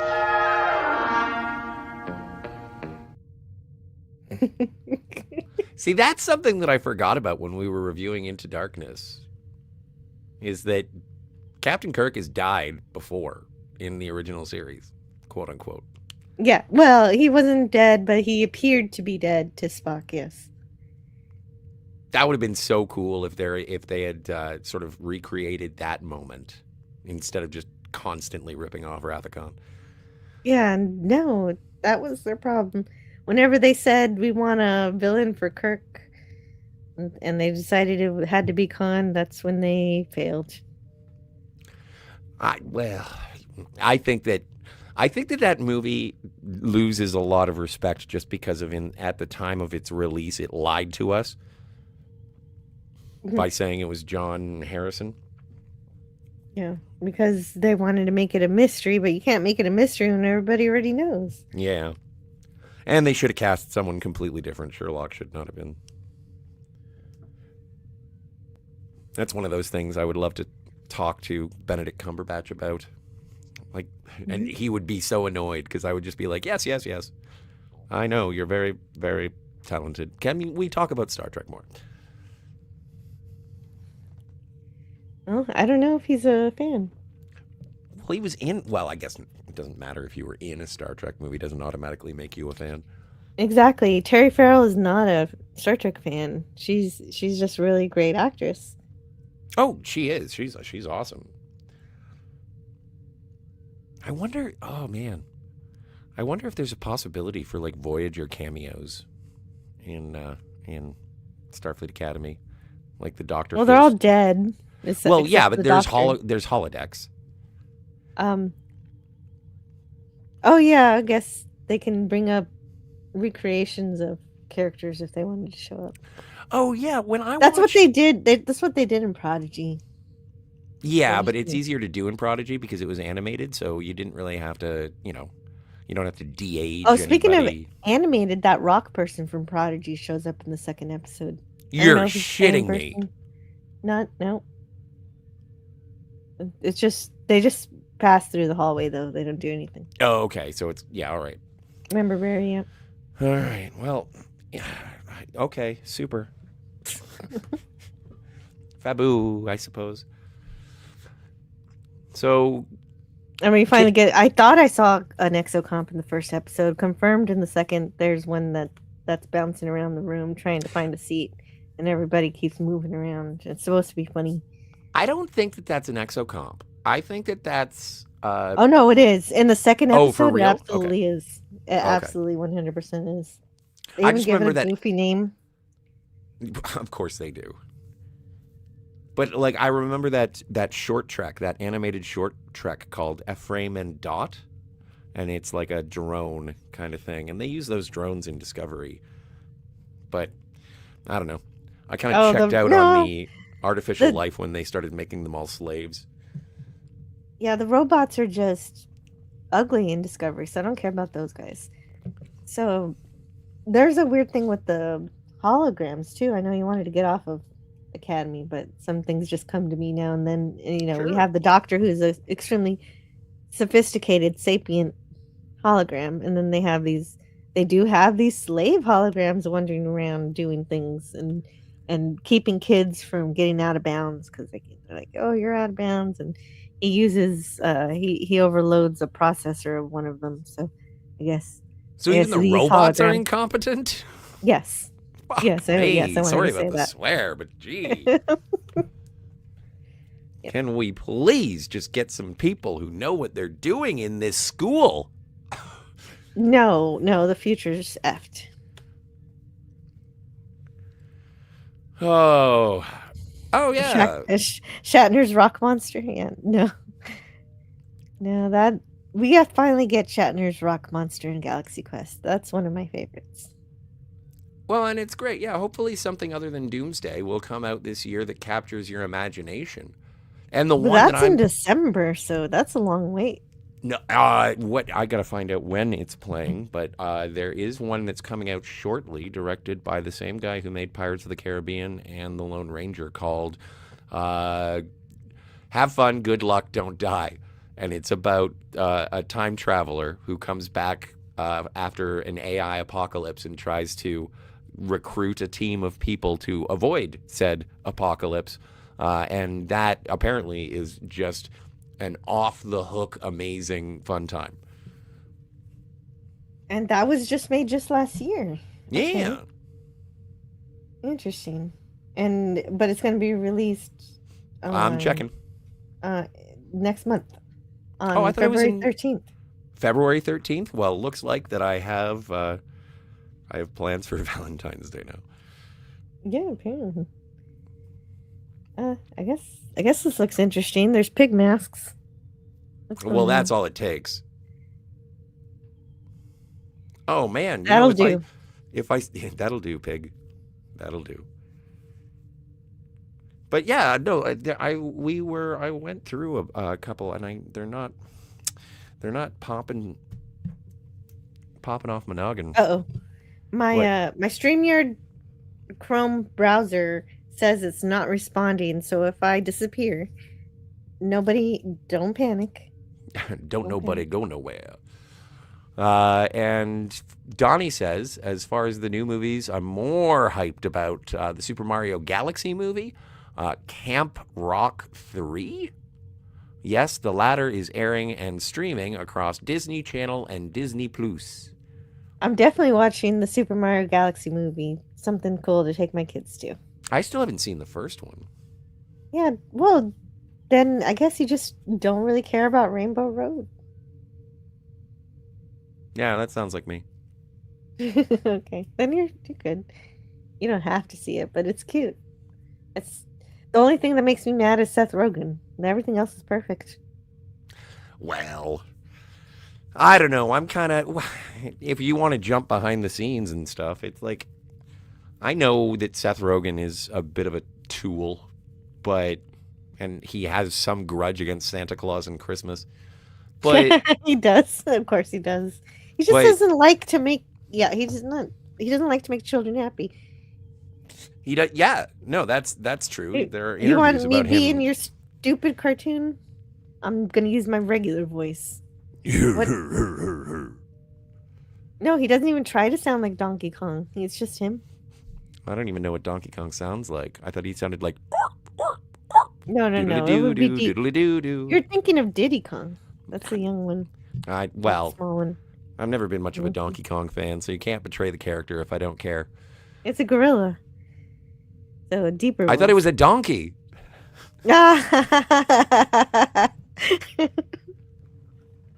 Okay, so Devil Flyer Momentum. My browser's still crashing, but somehow I'm still here. Happy 2026. Yeah. Yes, I watched it on YouTube. Yeah, because they put it out there for free. They put Starfleet Academy out there for free. If you're in the US, you can go to the YouTube channel, and they even have the comments on. It's got like 10,000 dislikes or something. I forget how many. Maybe Do you more have that right now. Do you have that plugin on your browser where you can see how many dislikes there are? I don't. So I don't have that on, but No. I just heard from other people. Yeah. But also, I'm a fan of stuff. I remember a time, the glorious halcyon days of my youth, when liking something that no one else heard of or didn't like was actually a badge of honor. And so that, again, it's just me being me. And so if people don't like it, that doesn't... I'm fine with you liking things nobody else likes. It's cool. Like Twilight. Yeah. That's great that you like a piece of monstrous shit. Well, but that's hey, have fun with your orcs and your walking trees, you fucking child. Hey, my walking trees took down a great wizard, his home base. I'm sorry, I nodded off. Did you say anything that I could possibly care about? I'm sitting here just dreaming of vampires and werewolves fighting. They don't really fight. Do you like Underworld? They play baseball. Do you like... Yeah, they play baseball. That's my game. My game. So boring. It's not that boring. It's attractive people doing amazing things. Come on. They're just staring at each other and, oh, I'm in love. And, oh, no, now I want to kill myself. I'm going to jump off a cliff. Oh, no, I'll save you, Princess Penelope. No, I know. But that's the thing, is that just because other people don't like it doesn't mean that it's bad. If you like it, there's value. Oh, yes, it does mean it's bad to the person who doesn't like it. It's good to the person who does like it. Well, what was it? I just saw this, the Safdie brothers. They released a movie a couple of years, 2019. called Uncut Gems, and I had heard amazing things about it, and so I had gone thrifting. Wait, can you tell this story to everybody? And I'll be right back because I want my browser back. I can't. Sure. I lost it. You're stuck with me now. But yeah, I saw the Safdie brothers Uncut Gems starring Adam Sandler. And I had been told that it was so good, and I saw it was on sale for $1 at the local thrift store. And I was like, well, I should watch this. It is the most uncomfortable thing I think I've watched in a long time. And it ends sort of with yeah, I kind of knew that was going to happen. But why did I have to sit through this meat grinder to get there? Now, and this goes for Lord of the Rings as well. I don't understand why it takes 3 movies to walk to a volcano. I know that people enjoy the journey. It's not about the destination. It's how we got there and the friends we make along the way, yada, yada, blah, blah, blah, blah, Aragorn. And it's like, yeah, but it is a technically fantastic film. I acknowledge that. I'm totally cool with that. And the same thing with Uncut Gems. I find it to be very well made, very well performed. It is just not for me. I'm glad I only spent $1 on it, because I've done blind buys on movies that my friends have said, this is amazing, you have to watch it, you'll love it. And luckily, thankfully, because of the company that I keep, people usually give me really good recommendations. This one, I was like, no, I'm not, no. And so it's entertaining for me to sort of buck against the system. And so, Devil Flyer, thank you for hitting that like button. Old Man Bird said, I laughed at the critical drinker calling Fire and Ash tired and as. Well, at least he didn't call it fugly as. It's kind of clumsy, but whatever. I don't go to the red light district of YouTube. I like liking things, except for Starfleet Academy. I know I'm being a hypocrite. Shut my face. Donnie says, I still love Power Rangers Cosmic Fury, even though I understand criticism from those who dismissed that show as the Star Trek Discovery of Power Rangers in a bad way. That's it. Well, and also it is like, everybody wants to like these things. Like when you watch a new Star Trek show, I go into it and I'm like, please be good. You don't look good, but please just surprise me for the love of Pete. And when it doesn't, it's like, all right. And I guess on the upside of that is when you're dealing with a franchise, you get to look back on all the other stuff and say, well, you know what? I remember disliking this at the time, but maybe I'll give it another shot because I've seen something new that feels worse. And you go back and you're like, actually, that wasn't half bad. Like, I know everybody goes cuckoo bananas over season 3 of Picard, but I'm okay with season 1 of Picard. Season 2 can go and shit itself, but I think 3 is good, 1 is meh, 2 is awful. But I still went back and watched it after Strange New Worlds was released. I was like, maybe I should give Picard another look. And so, yeah, that was another Christmas present that was amazing. A lot of my movies have been Christmas present. Kim says, Jill could be brave in Fear Factor House of Fear. It was on Fox last night. They made a new Fear Factor, yo? That's crazy. Oh, and Old Man Bird says, I bet she wouldn't eat a bug for $5,000. Yeah, I'm not sure. We should ask her when she gets back. I'll star that comment and ask Jill how much money it would cost to make her eat a bug, and then we'll have a telethon. We'll try and figure out if we can see if she'll eat a bug. This is weird. Let's not do that. Never mind. That's a bad idea. Welcome to Antiderivative Jill's channel, everybody. She might eat a bug. Depends on how much money she gets. Old Man Bird says, why do my women friends like Adam Sandler? I didn't know you were sort of put off by Adam Sandler. I really like Punch Drunk Love. I love Mr. Deeds. I didn't see the new Happy Gilmore because I didn't have any unanswered questions at the end of the first one. Nama says, Captain, I'm sensing great stupidity right now. Well, thank you, Counselor. We'll file that. I did also recently acquire the recently released Criterion Collection edition of Pee-wee's Big Adventure, and I hadn't watched it in such a long time. And revisiting it, it is all of the silliness, awesome that I remember when I was a kid. There are some deleted scenes. Glad they were deleted. There is an audio commentary with Paul Rubens and Tim Burton. I haven't gotten around to seeing that yet. I will watch that very, very shortly. Welcome back, Jill. There is a question. Thank you for holding things. There is a question. How much money would it take for you to eat a bug? What? Well, factories often accidentally put bugs in things all the time. If I get a chocolate bar, I've probably eaten a bug already. Oh. What Sorry, kind of bug? What are you talking about? No, we were talking about Fear Factor. And yeah, Eugene no, I Burton. don't want to eat weird things for money. For money? Sorry. No, I'm not gonna do that. We were thinking about starting up like a subscriber benchmark thing, and it's like let's reach our goal, and then Jill will eat gach. There we go. He knows. I bet you she wouldn't eat a bug for $5,000. That's right. I would not. I don't want to just debug unless they're processed as something I'm supposed to be able to eat. I've seen those crickets that are sold with. Oh yeah. They have sour cream on them, and they're already packaged as a thing to eat.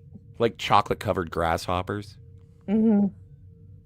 Maybe that, but why?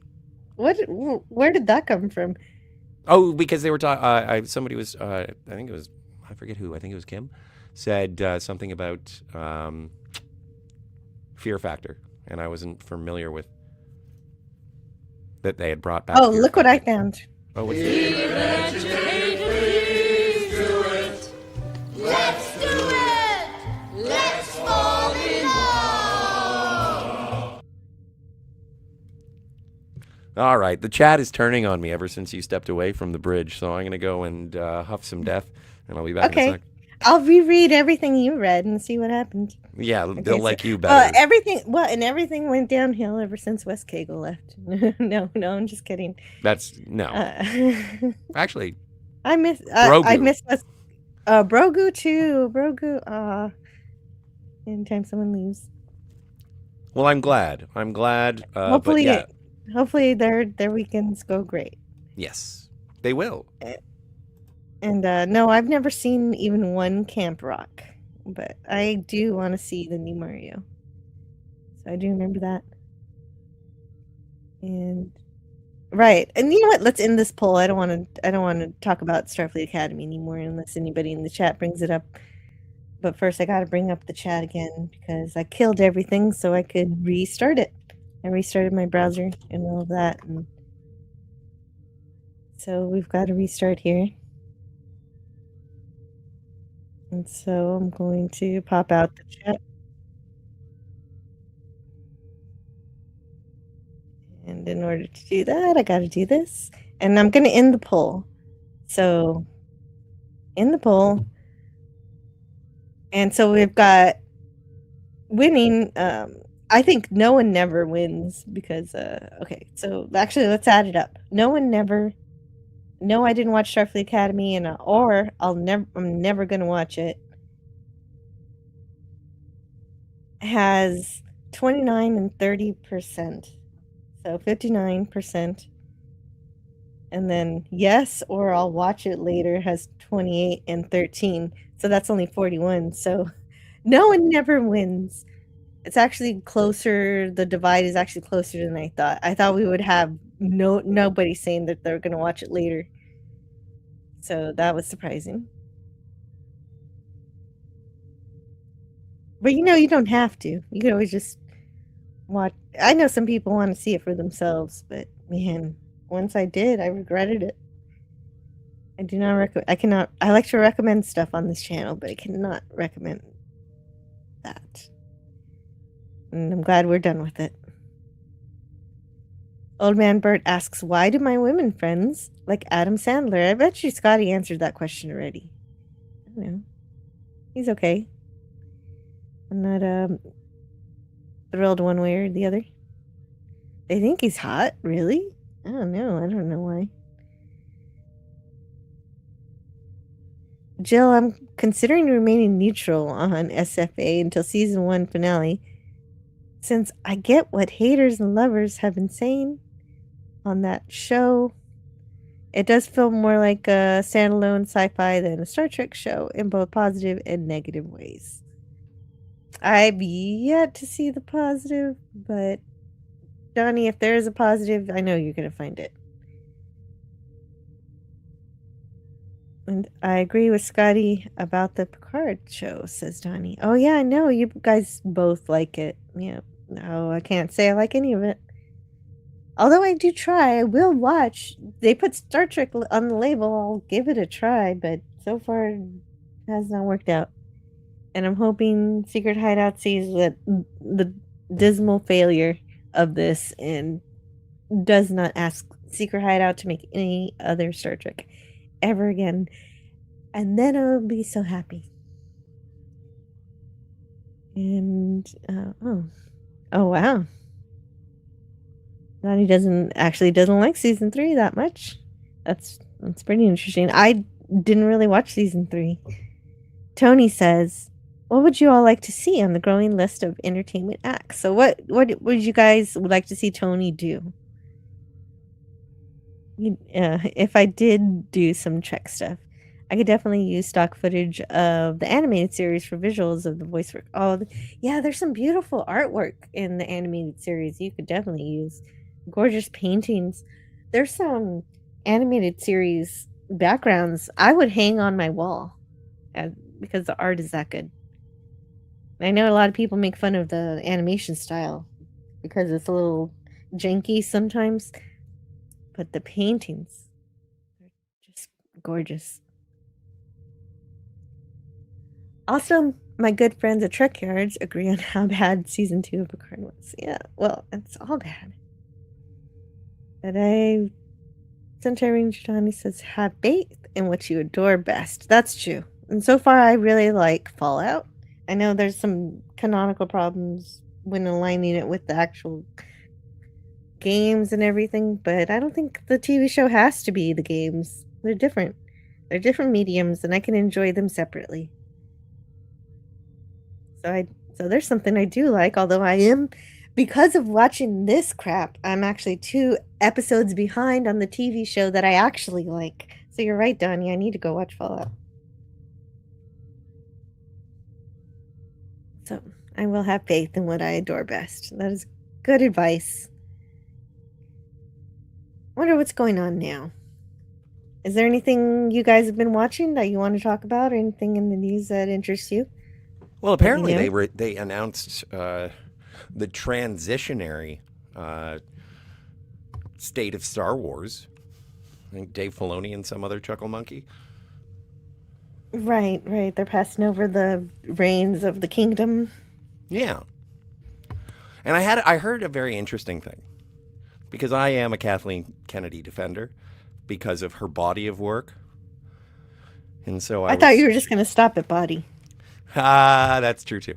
But the thing is that, and I made that argument, and it's like she is woven into the tapestry of cinema since like 1980. Yeah, okay, calm down. She was under producer credit. Yeah, so what does Kevin Feige do? He was an executive producer. What does Rick Berman do? He's a producer. Like, yeah, but he actually, there's Jerry actual Bruckheimer. proof for Berman, there's actual proof that he was behind the creative process in lots of Star Trek. Yes. And actually did stuff that is negative verifiable. stuff too. Yeah, negative stuff, good stuff and bad stuff, but it was all out there. I don't ever hear about what she does. But the thing is that because the distaste for her tenure at Lucasfilm is so strong, critics, find it acceptable to dismiss her entire body of work simply because of the Star Wars stuff. They even mischaracterize what she's done with Star Wars. Like that Forces Female t-shirt thing that she had, that was a Nike promotional. That had nothing to do with Star Wars. They did it as a lark. But then people say it's her battle cry and she's pounding on a drum. But the thing was, the discussion that I got into was the person, this is rare for the internet, the person says, oh, I cannot deny her contributions to cinema as a whole, films as a whole, from when she has been a producer. It is merely a disagreement with her handling of Star Wars. And so, like, it's that, and that's the thing, is like, when people get their panties in a bundle and they decide that they have to wear Depends because Rian Johnson is doing anything, the only reason people are mad at Rian Johnson is because they don't like The Last Jedi, which is fine. That's your prerogative. It doesn't make Brick any worse. It doesn't make the Brothers Bloom any worse.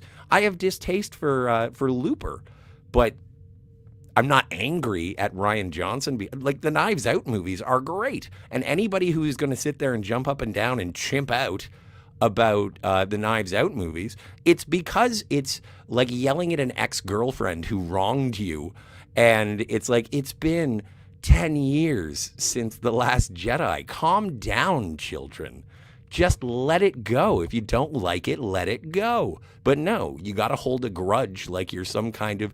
You're Steve Buscemi and Billy Madison, and it's like, sorry, I was a dick to you in high school, and it's like you can cross that person off the list because you're some weirdo who just won't let something go. And so that's... Well, it's interesting how easy it is for you to belittle some people's opinions by calling them chimps and that they're urinating on themselves. It doesn't really seem like a good argument. No, it's great. It's perfect. It's better than saying that people, oh yeah, she just got coffee. It's like, oh yeah, no, that's it. That's all she did. Yeah, that's what the old man calling is saying. Calling a person who has a very successful career in Hollywood, basically demoting their status in the entertainment industry to that of a barista. I think that's fairly facile an argument as well. I don't think so, because we don't have a whole lot of behind the scenes what she did, and people talk about how she made coffee. It's all about what people actually talk about. It depends on who you talk to. Probably the chick. I haven't heard anything positive. Like, if you except have a for the story, body of work that she's been responsible for. What does she create in any of those things? What does any producer? What does a gaffer do? But like you mentioned Rick Berman, which was a mistake, because he's actually creative force behind a lot of storytelling in Star Trek, for good or for bad. He actually did influence the way that Star Trek went sometimes. And so this was... but again, I'm just... That's what I would expect from somebody that I'm supposed to admire and as a creator. If I look at someone's resume and then they're, part of the production crew of some of the greatest movies in the 1980s and 90s, I kind of give them a pass, even if they made a bunch of shit ones. Old Man Bird says Rian Johnson berated everyone. That's why we don't forgive him. And so, yeah, anybody who needs to, to respond to Scotty in the chat, I will read them. Yeah, that's fine.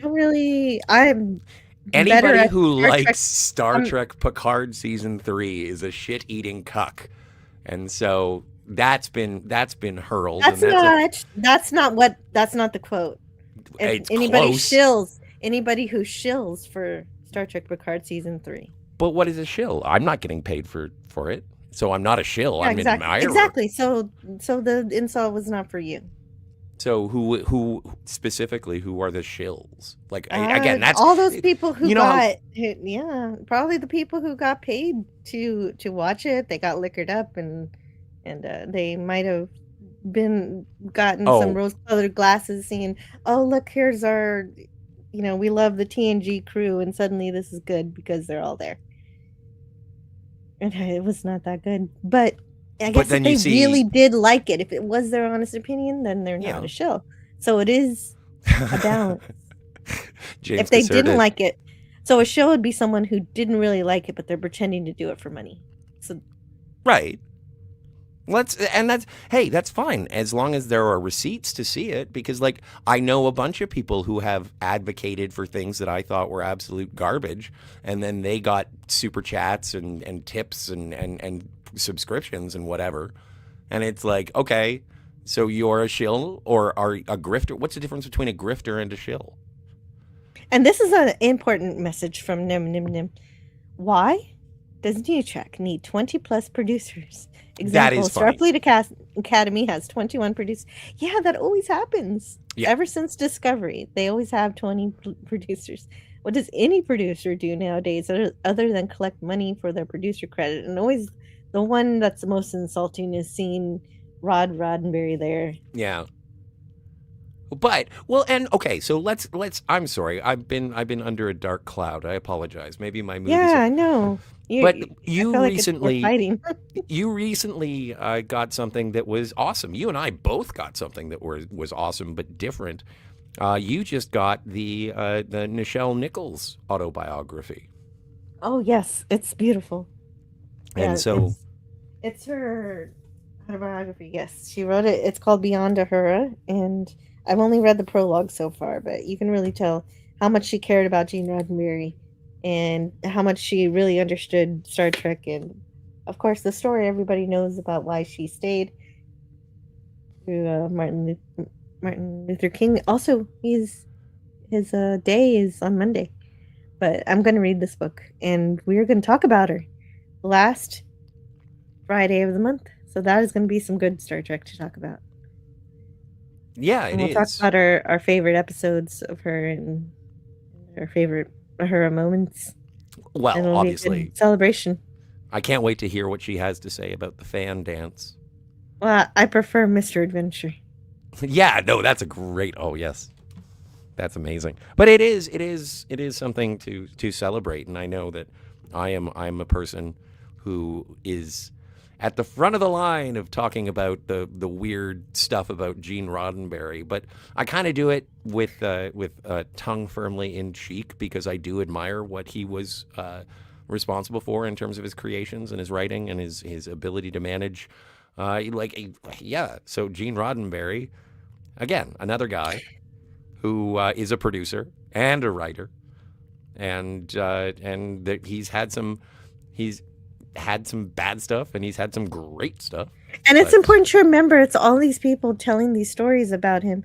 And one thing to know is that he didn't trash other people, so it's always very one-sided in terms of the stories that come out about him, good or bad. Well, the funny thing that it reminds when I was talking about the first duty, and it's like, oh, Wesley can't do that. Wesley can't do that. He has to be the hero. He has to be the. Well, Wesley lied a lot in that episode. Yeah, but then he eventually.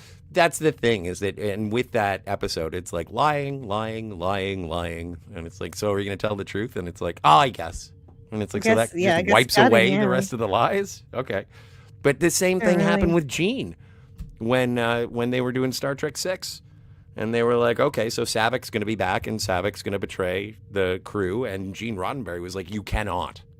Yeah, you cannot. I'm glad he put his foot down on that one, because but I don't understand. That shouldn't have been Savik. It would have been more impactful. It would have been more impactful if it had been. To find out. Yeah, but then I felt the same way about Admiral Cartwright. She would have betrayed everything. Like, I don't think she would do that. After everything we learned about her from before, it would have been a break of character. Right, but everything that I've seen of what limited things I got to see in Star Trek 4 about Admiral Cartwright, I don't think that he would betray the Federation. Well, but I guess in his mind, he's not betraying the Federation. Well, he's that's trying true. to save it from everybody the Klingons. Everybody who's corrupt in Star Trek 6 do think they're doing the right thing, whether they are not. Except for Ambassador Nunklus, because he's just a Romulan. That's what they do. Perhaps that's racist. Gaffers add light, Grips take it away. Thank you, not Z3PO. James Caserta asks, what do dollies do? They work 9 to 5. What a way to make a living. Tony says, and you wonder why I wash my hands of it. I want to earn as an entertainer, not because of what opinions I have on things. You have Too many opinions? people shill. Yeah, he has. I've heard I'm his joking. opinions. I'm just being a jerk. And the like, and rather not have that headache. Well, but you can avoid pretending in that way. That's not good. James Caserta says RMB. I don't know why, but I like I love two RMBs. So I don't know why? What's the That's second nice. RMB? Briggs. Oh, right. Buy her science fiction books. Yeah. James Caserta says, how do you know it was good coffee? I don't. I have good coffee right now. Did Kathleen Kennedy make it? No, I did. This is a ringing endorsement. I could make a Star Wars. Yeah, exactly. Franco Walker, this is a ringing endorsement for the show so far, and I hope it was when I was by myself, Franco. Oops, I fell asleep. Sorry. Yeah, that was probably my fault. I hope you feel refreshed. Oh, and Tony wants to make Star Trek avatars to voice act with. That sounds like fun. Dolly Grips lay the track and move the camera for tracking shots. Yeah. What does a best boy do? I Not enjoy. C-3PO. I enjoy the film school that we're attending currently. Yes, so do I. And Z3PO. But yeah, so it's that's and Dave Filoni. I don't know what the name of the other guy is. I think it's going to be one of those James Gunn situations where it's one person is responsible for the creative and the other is more in the business aspect of it. But yeah, Dave Filoni with Clone Wars, he's a prequel sort of, not apologist, I wouldn't say, more of an aficionado. He does like the prequels.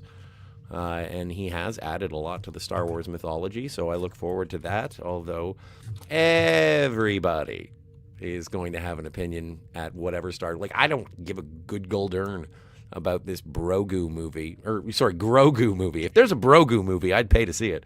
But yeah, I want to see a Grogu movie. Yeah, it would be better than the Pedro Pascal... Not Pedro Pascal. Helmet Man and the Puppet Boy. I don't know. We'll see if anything changes. But I am guess looking that's forward. always- I do want to see Supergirl. Yeah, some people do. Yeah. A lot of people want to see that. I don't know what I'm interested in this year. Well, Street I need to Fighter. see the companion from last year. I still want to see that. The Companion? Yeah, the sci-fi android movie it seemed interesting.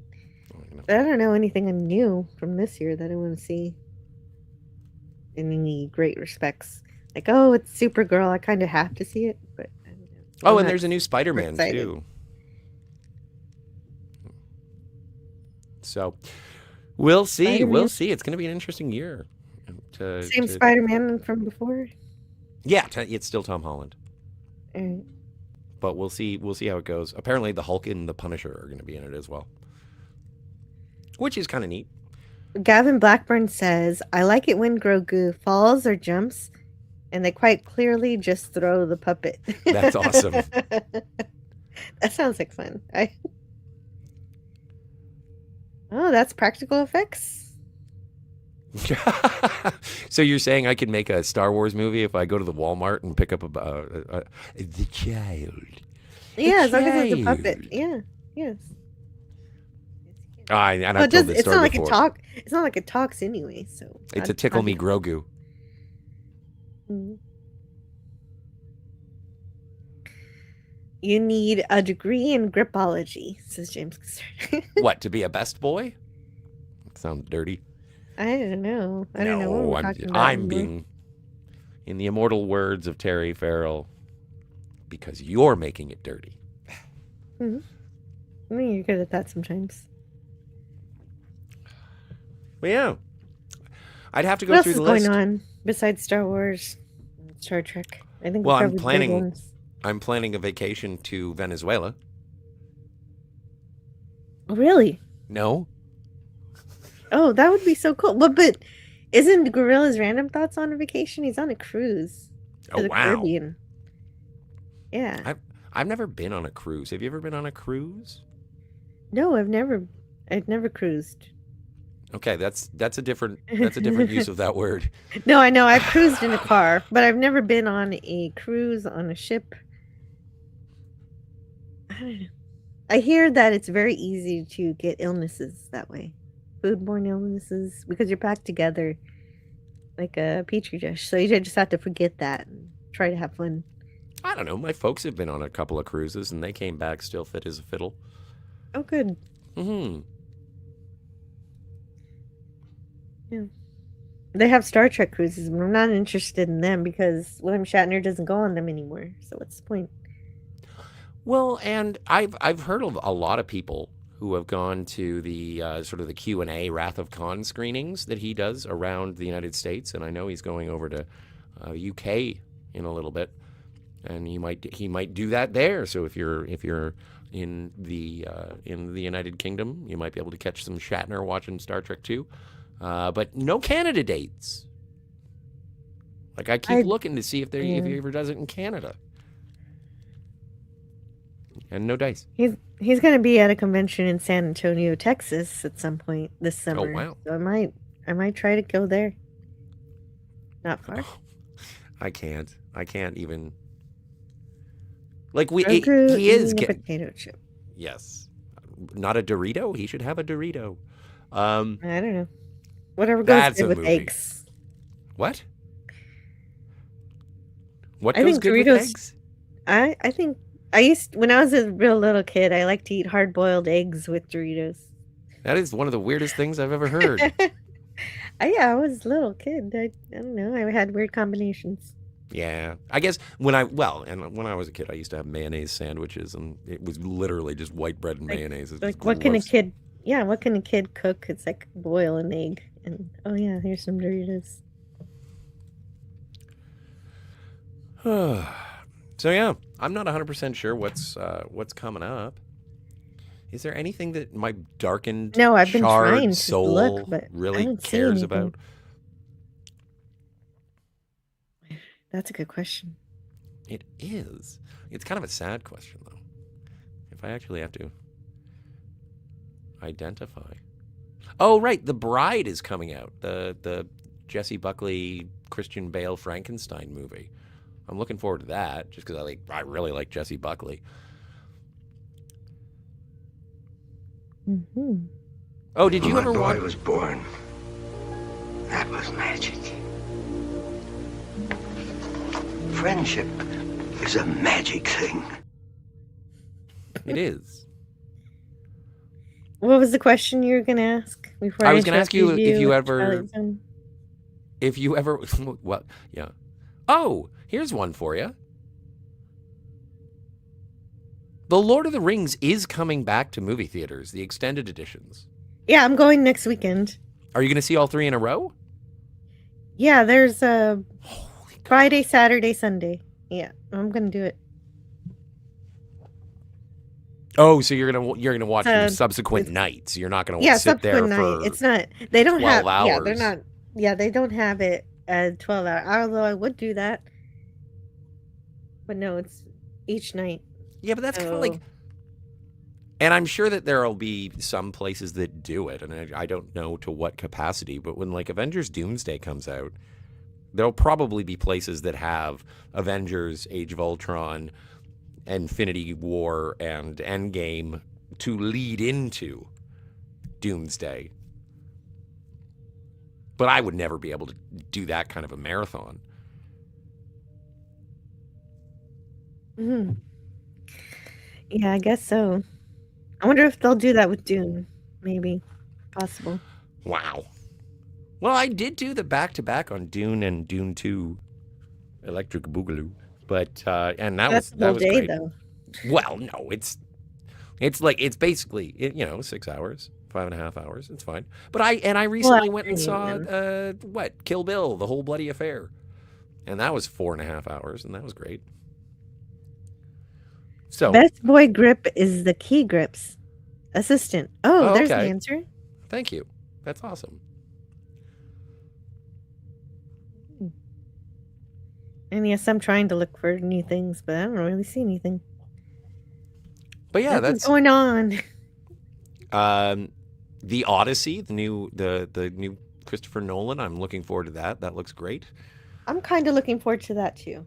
That does.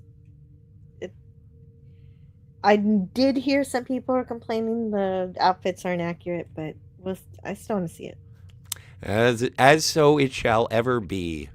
You can criticize once you've seen, and if it isn't your cup of tea, that's cool too. But if you're going to sit there and get mad at a poster, then you obviously have too much time on your hands. Sorry, Cat. What is where was it? Oh, yeah, there's a new Sam Raimi movie, which is also a treasure in these rarefied days of Sam Raimi films, called Send Help, with Rachel McAdams as a put-upon office worker who crash lands on an island with her boss, who is a dick, and then she gains the upper hand. Oh, no. What do you mean, oh, no? It's Rachel McAdams. It's a revenge movie. It's like Castaway, but with blood. And it's directed by Sam Raimi. Why would the description even make you cringe? Well, because it's an asshole boss, and he's gonna get one-upped by the female worker underling. Yes. And she's gonna be super awesome, and she's gonna be the best ever. I'm sorry, I've seen it the story too many times. Well, and if you do, and I don't want to it's one of those things where it's, are you into the marketing? Do you want to see the trailer? But she doesn't become the bestest ever. She turns into a psycho. Oh, she does? Okay. That's better. It's Sam Raimi. He directed Evil Dead, for the love of Pete. Okay, I was wrong.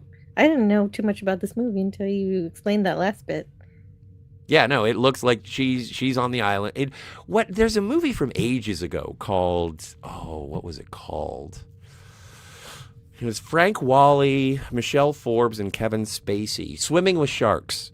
And it's about a guy who wants to get into Hollywood. And so he becomes a production assistant for Kevin Spacey's character, who is awful. And as the movie progresses, you get to see how Frank Whaley's character, Wally, I forget, or I don't know how to pronounce it. Whalley. Wally. He gets pushed to the tipping point and kidnaps Kevin Spacey and tortures him. And it is one of those breaking point employee movies. I don't see how there's any difference between, a subjugated subordinate, no matter if they are man or woman. Even if they do turn out to be the best person ever. Well, I don't know. Like seeing people turn into the best the way thing you ever. presented it made it sound bad, but then it turned into a horror movie. Makes it sound good again. Preconceptions have failed you once again. Hey, Penny. I don't know. I have to just go by what I've learned, and what I learned was, I've been trained.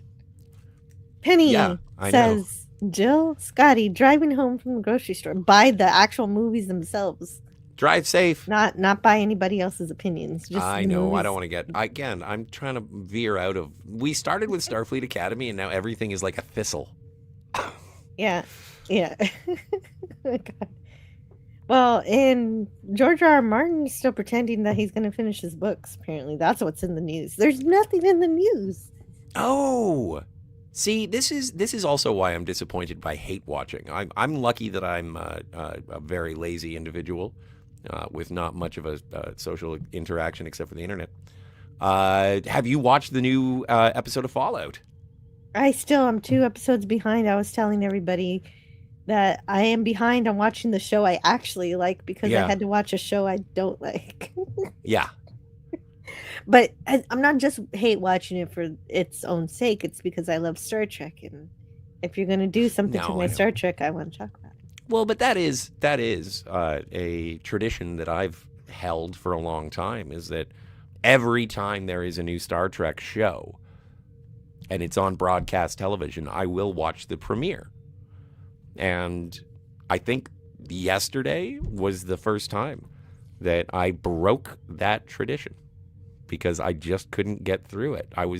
Maybe I was hangry. You were just, yeah, all you needed were snacks. You needed some celery and cheese dip. Oh, that would have been delicious. Gosh, that,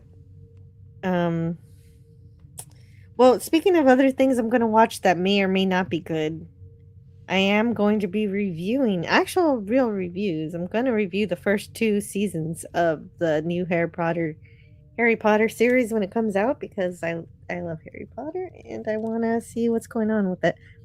And apparently Hans Zimmer is going to compose it, so that's gonna be nice. I think. Is he good at scores? Yeah, Hans Zimmer is a fairly well-known and regarded composer. But I think which score. He did the score for like The Dark Knight. Oh, that's good. Yeah. Yeah. But that's the only one that I can think of off the top of my head. I don't know. It's like whenever I hear a composer, most of the composers that I enjoy, I would say that they're either retired or passed away. It's like Jerry Goldsmith, James Horner, obviously John Williams. Well, John Williams, he's still alive. He's retired. I think he said very specific. I think it was either Indiana Jones or the last Rise of Skywalker was like his last movie, I think. Oh, Tony says they did a really great job. They nailed Mr. House. Yeah, they did. You Totally. agree? Yeah, I absolutely agree.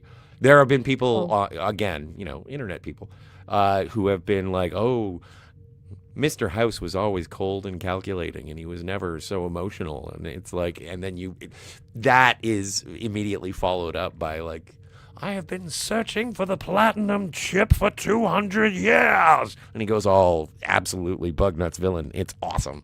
And so they do show that. And Justin Theroux is just one heck of an actor. One talented son of a gun.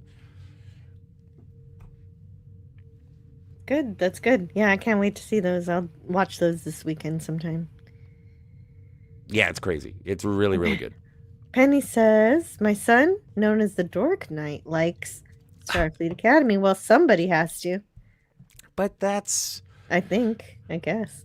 Oh, and that was a thing. I'm glad he likes something.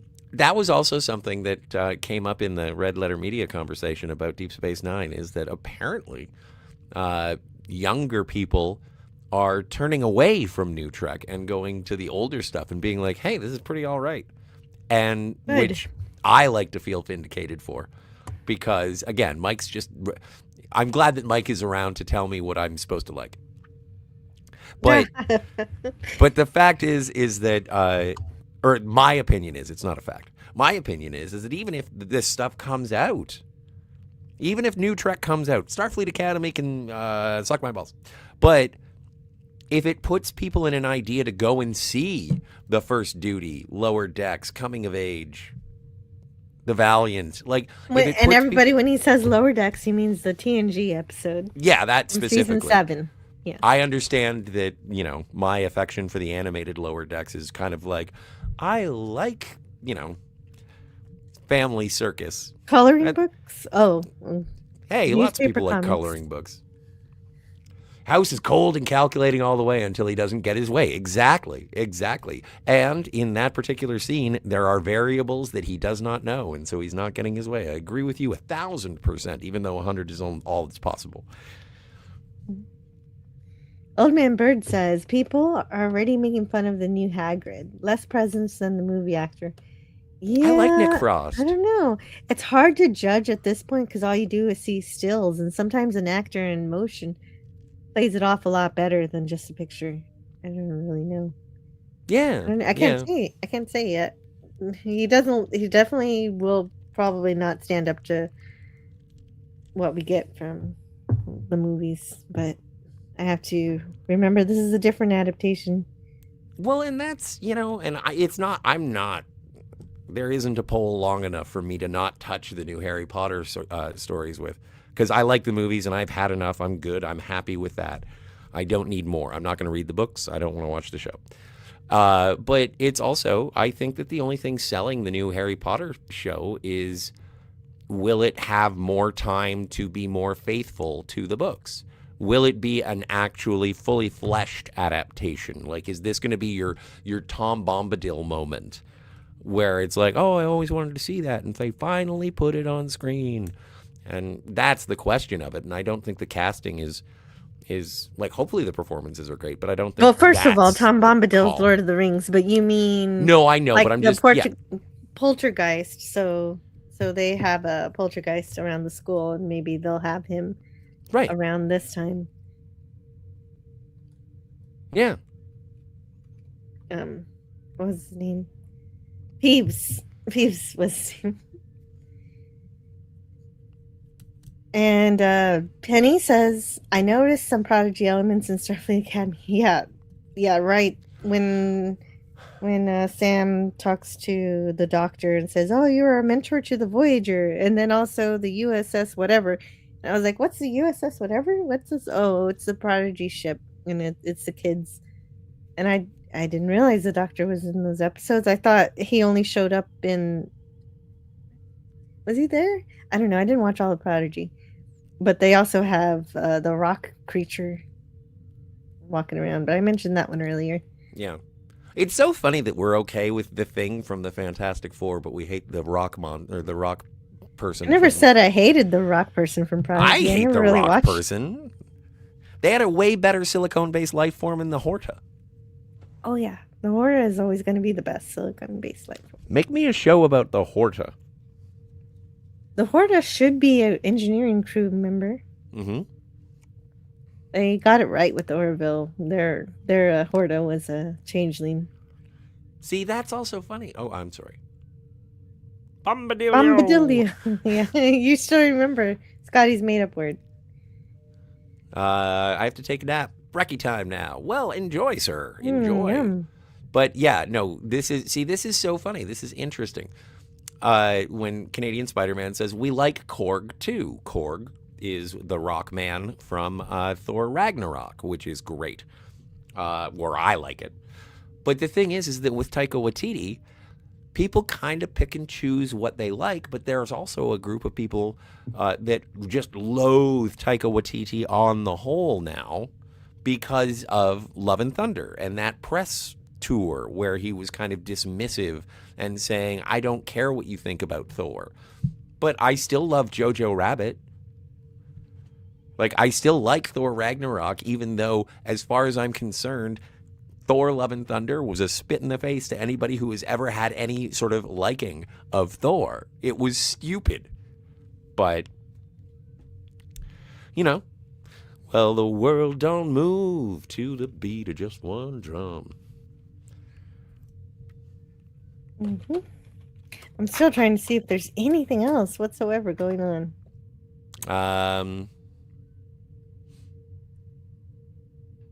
And even all these news articles are all about things that were awesome back in the day. Well, there is something coming up. And I think I'm just about to spring this on you, and I don't... or maybe no, I think we did talk about it. I am going to be seeing a movie for the very first time that has been a legend in every community that I have ever interacted with since I have had the pleasure of even being an observer online. I've never seen it, and it's going to be showing up at the beginning of February, so we can do this on a February, or whenever you want, really. Well, only I've never seen Metropolis. Oh, but that's an old movie, but I love it. But well, it's new to me because I haven't seen it. Oh, okay, gotcha. But that's my favorite silent film. Wow. I saw it because Pop Culture Curator reviewed it on his channel, but we've got to have our own. I would love, you know what? I would just love to, I want to see it. I am very excited by it. I know it's been an inspiration to many films. And yeah, it's something that I've been meaning to watch. Well, my God, probably for 30 years I've been meaning to watch this. And luckily there was a new footage, a complete transfer. So I got the Kino Lorber Blu-ray coming my way, and I'm looking forward to that. Oh, okay. Wait, what are you looking forward to? Metropolis. Kino Lorber? Oh, no, that's the publishing house that does the. That's right. The Blu-rays. And what's great about Metropolis is that it was remade. They found a lot of the missing pieces and they put it all back together, and it looks really, really wonderful. That's what I'm hoping for. And Matt G says, "LOL, old? It's really friggin' old. I saw that in the theater last year. That's amazing, man. That's great." Well, and since Matt G is here, I did see this. I did see one news article that stood out to me because of Matt G. It says, "Winter night out idea. See classic sci-fi films in a planetarium." So can you do that, Matt G? I don't go to these planetariums. Oh, Can you say, "I want to watch a movie in a planetarium"? And what's the deal with that? Have you ever done that? Well, maybe they have special screenings, too, for stuff like that. And Franco's got to go? Oh, and he needs another nap. So I'll see you all later. Cheers, Franco. I hope when you wake up, you feel rested and ready to take on what you've got to do. Take care, everyone, and much love to you all. Much to you love. too, Franco. Have a good stream. They haven't done a movie yet. I gotta go suggest that to them. I'm not sure what the point would be to watch a movie in a planetarium, though. Well, you get to recline. Oh my god. So that's what I was trying to read this article to find out. Because, yeah, you can have classic sci-fi movies play on there, but why? Why go to a planetarium to watch a movie? Yeah.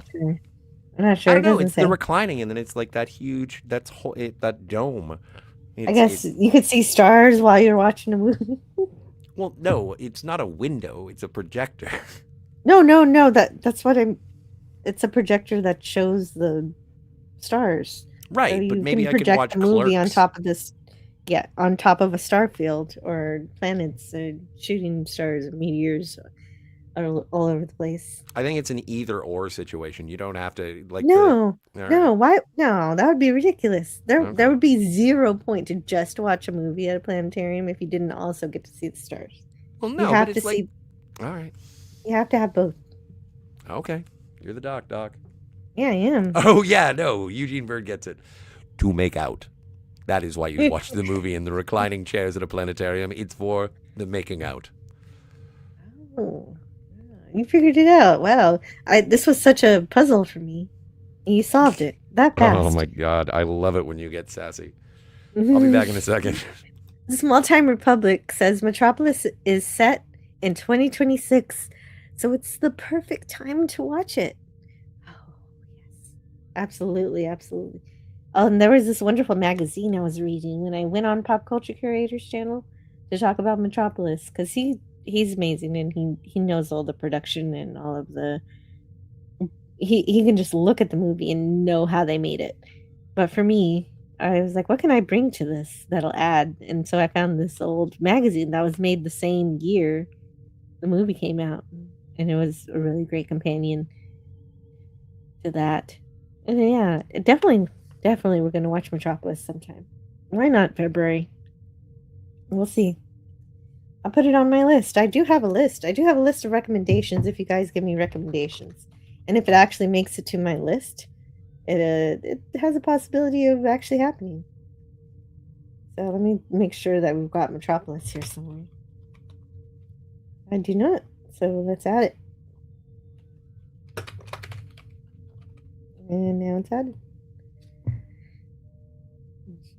Jill should be in a movie theater. I will next Friday.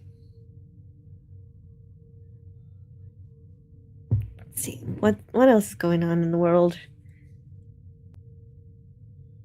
Because I still need to catch up on Fallout. And most of these articles are all about stuff from the past. That's great. What? I don't even understand this headline. It says, Tesseract. Glenn Powell to star in upcoming sci-fi film from Mr. Robot creator Sam Esmail. Oh, okay. I guess I understand it backwards. Sam Esmail is making something called Tesseract. And he also made Mr. Robot. I like Mr. Robot. What is Tesseract about? And produced via Amazon MGM. Okay, but what's the movie about? As for plot details, those remain under wraps for now. Oh, this article's useless, but I'm interested. So I can't really tag it or anything for later. Oh, I could do that on IMDb. That's what IMDb is for. I'll tag it for later somehow here if it's on IMDb already. It's not there. But of course, it could be easier to search. Actually, searching within the IMDb search engine is not as good as just using the search engine.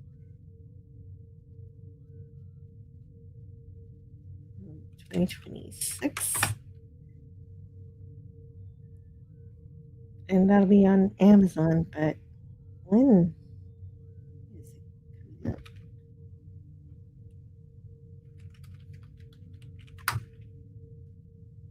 Where is this? It? Okay, so now I can put it on my watch later.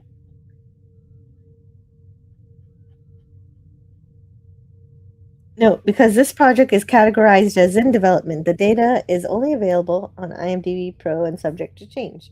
So I can't really watch it because I can't really look at what they're saying about it because it's in production on IMDb. Well, that's okay because nobody knows what it's about. Except that it's about a Tesseract. We all know what that is, which is a fourth dimensional cube where we have all the directions we have, but we take all of those directions and turn right angles on them, and we have a whole bunch of new directions. And a Tesseract is a four-dimensional cube, and the way that we see it is a shadow of a four-dimensional cube, so we can only see it in the third dimension. So that's why it looks weird with the cube inside of a cube. It is a cool movie name, right, Old Man Bird? I just don't know what it's about. And the 3PO says, I saw the remastered Metropolis. Scored live by the BSO. Oh, wow. So you actually went to a screening of Metropolis and they had an actual orchestra? What's the BS for?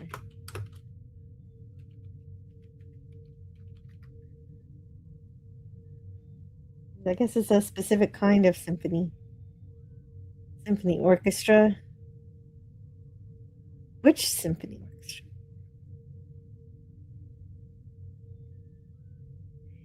Vancouver Planetarium has Laser Floyd Nights. And yeah, that's what Mad G knows about. He knows about them having music nights where they have music and they play little visual effects.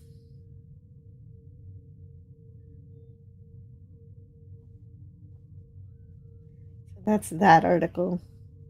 What else is going on?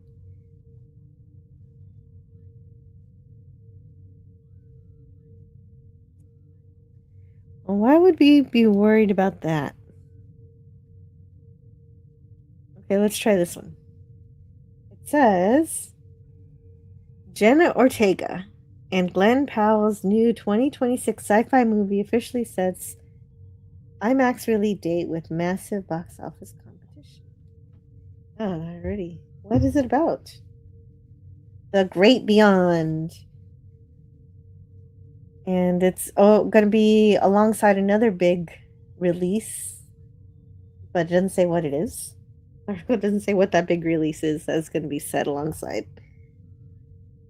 But The Great Beyond will be in IMAX, but that still doesn't tell me what the movie's about. Come on, I don't care. Where's the movie about?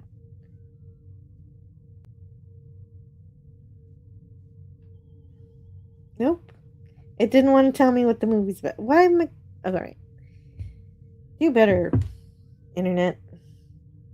In November 2026, we're going to get another Hunger Games prequel. I don't think we need any more Hunger Games prequels. Even worse, on November 20th, we're going to get that bastardization of the Chronicles of Narnia. That's gonna make a lot of people upset. Can we have anything good? Is anything good coming out? I'm sure something good is coming out. I just don't know about it. So if you know about it, please let me know. And now let everybody else know what you know. Two peas in a podcast, says James Caserta. Who's that?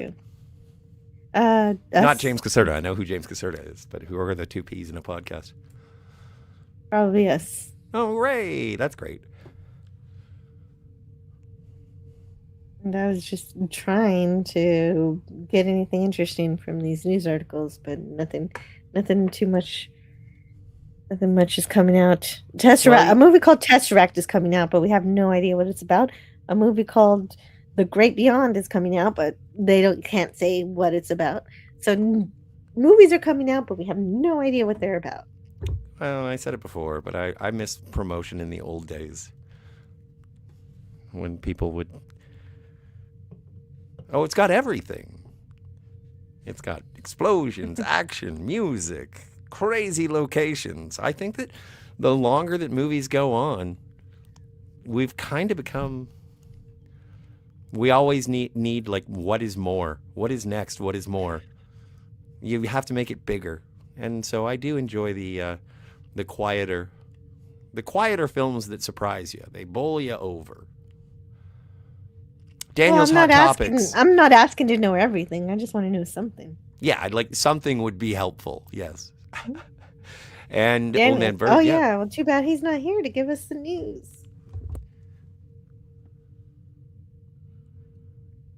So, but thank you everybody who's here. It's nice to see that we got some people watching from the XCOM, and we got the YouTubes.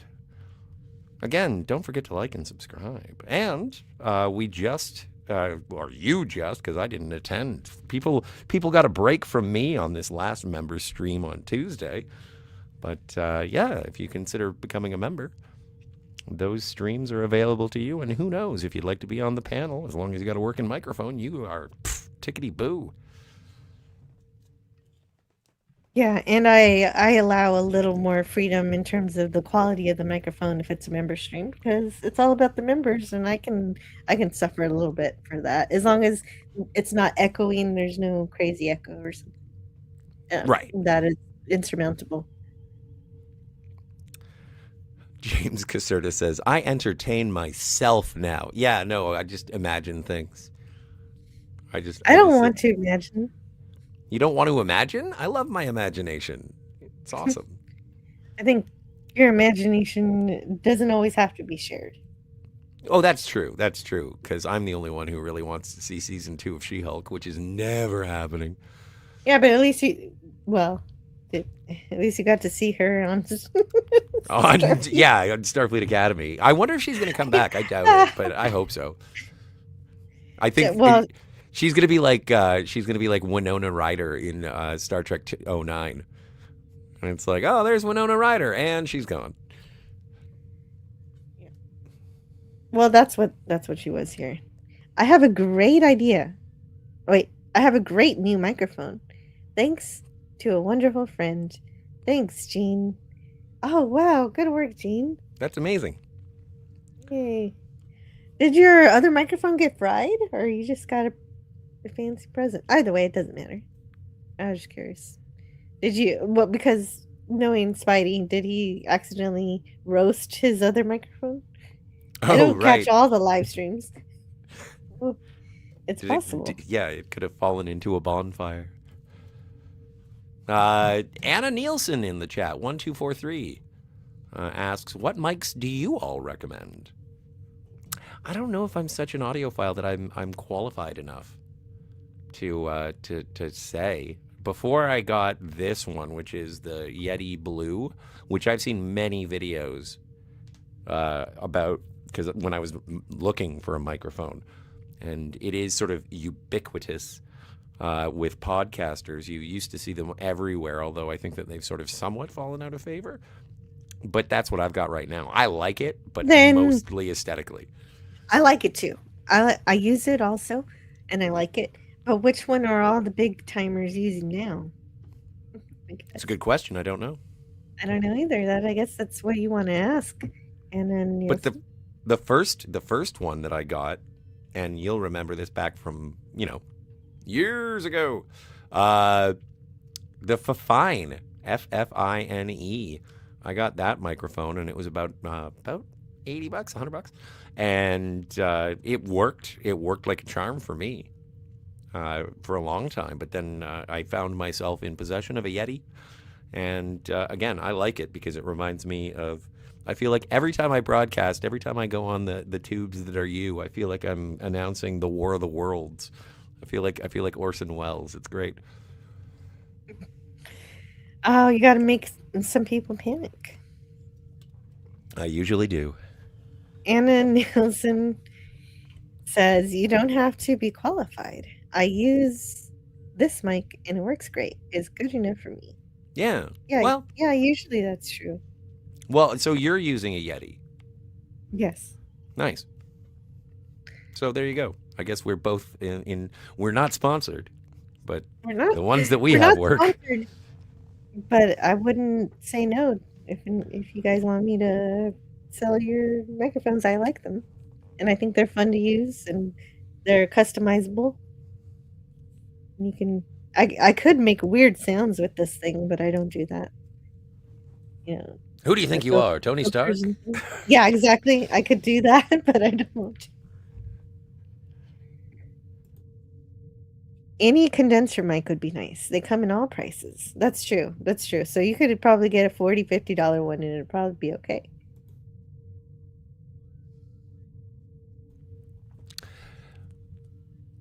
And so we'll be going for another 15 to 20 minutes for today. Because, yeah, I was sensing that you were wondering about that. Thank you. I was just about to type in the private chat, but you know how much I hate using my fingers. It's like a baby's toy. So, baby's toy. Yeah. But yeah, like I don't know. It's so interesting just in terms of, for me it's interesting in terms of the disillusionment of modern movies. There are a couple that pop up. Like I only saw 9 or 10 movies in theaters last year. Now my friend Kat from the Phantasmagorium has seen like 200, 300 in theaters last year. Ben from Cinema Gulp, he goes weekly. And the year before that, she watched 500 movies. In the theater. Yeah, she watched a lot. It's amazing. I mean, maybe theater plus watching at home. I think that was everything. Oh, was that the whole thing? Yeah. But that, like, for me, it's still, I'm more interested in the treasures of days gone by that sort of flew under the radar, and celebrating a few old favorites, like Pee-wee's Big Adventure. But yeah, I like going back and checking these things out. Not Z3PO says, for podcasting, the Audio Technica AT2020 is good. Even the old blue Yetis still hold up. Yeah, that's. Yeah, I'm down with the old blue Yetis. Yes. 3 years, no theaters, says wow. No, that's been a while for you. I guess if it doesn't get a good Blu-ray release, Spidey's not going to see it. Well, yeah. Or if it's not streaming, like I don't know what his deal is with the high seas. True. Anna Nielsen says 500 movies in theaters would be 2 movies a day most days. Yeah, so it wasn't all in theaters, but she did spend days watching multiple movies a day, some of them at home. And she is an encyclopedia. She lives up to the research. Mm-hmm. Yeah. It's always good to talk to her. Yeah. There's a new immersive sci-fi cafe in Fredericksburg, but I don't live anywhere near Fredericksburg. This is just teasing. Where's Fredericksburg? I'm not sure. Is it near Wilmaville? It's family owned. Okay. I don't know where Fredericksburg is. But it takes inspiration from, well, they said sci-fi, but now they're saying Star Wars, Harry Potter. Okay. Interesting. Oh, yeah. I did hear something new that's coming out, and I know your mileage may vary, But Kevin Smith announced that they're making another Jay and Silent Bob movie. Jay and Silent Bob Store Wars, which I think is kind of funny. So I'll be checking that out because I love the Isk universe. I doubt Randall. As long as they don't have heart attacks this time. Well, that's the thing. Dante's not going to be in it, but maybe Randall will show up. Yeah, that third Clerks was just kind of depressing. I loved it. Okay. We missed a great show with Canadian Spider-Man. He had Carla Burton on, Wes Cagle, and Istophobos. And Istophobos had lived in Bangkok for a few years, so it was kind of neat that he got somebody on who lived there. Yeah. You vacationed there. Who did? You did. No, Vietnam. You didn't? I went to Vietnam. Oh, Vietnam. I got my countries mixed up there. Sorry. No streaming service and no pirates for me. No time. Well, it is your busy season. Yeah, so that's why I said Blu-ray. I knew I was right. Maryland, I assume? Probably. I don't know. I think I just got bored from trying to figure out where this thing is. It's probably cool. What'd you say? Maryland. Otisburg? Yeah, Maryland. Maryland is probably right. Yep. Otisburg, yeah. That'll be a fun theme park. Just a whole theme park of just Otisburg, and you thought you were gonna get Superman, but it's just all Otisburg. That's what we need. Everywhere.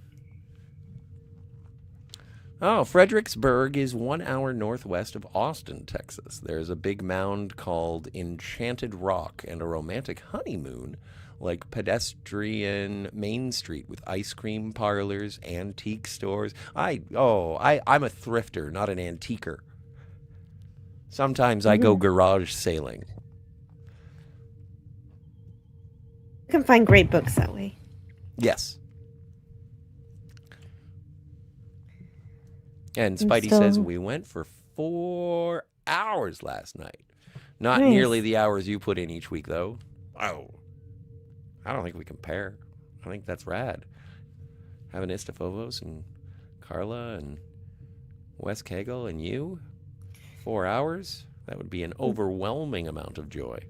There was a anime movie you wanted to see that's sci-fi. Do you remember what it was? Nope. Let me see if my list has it.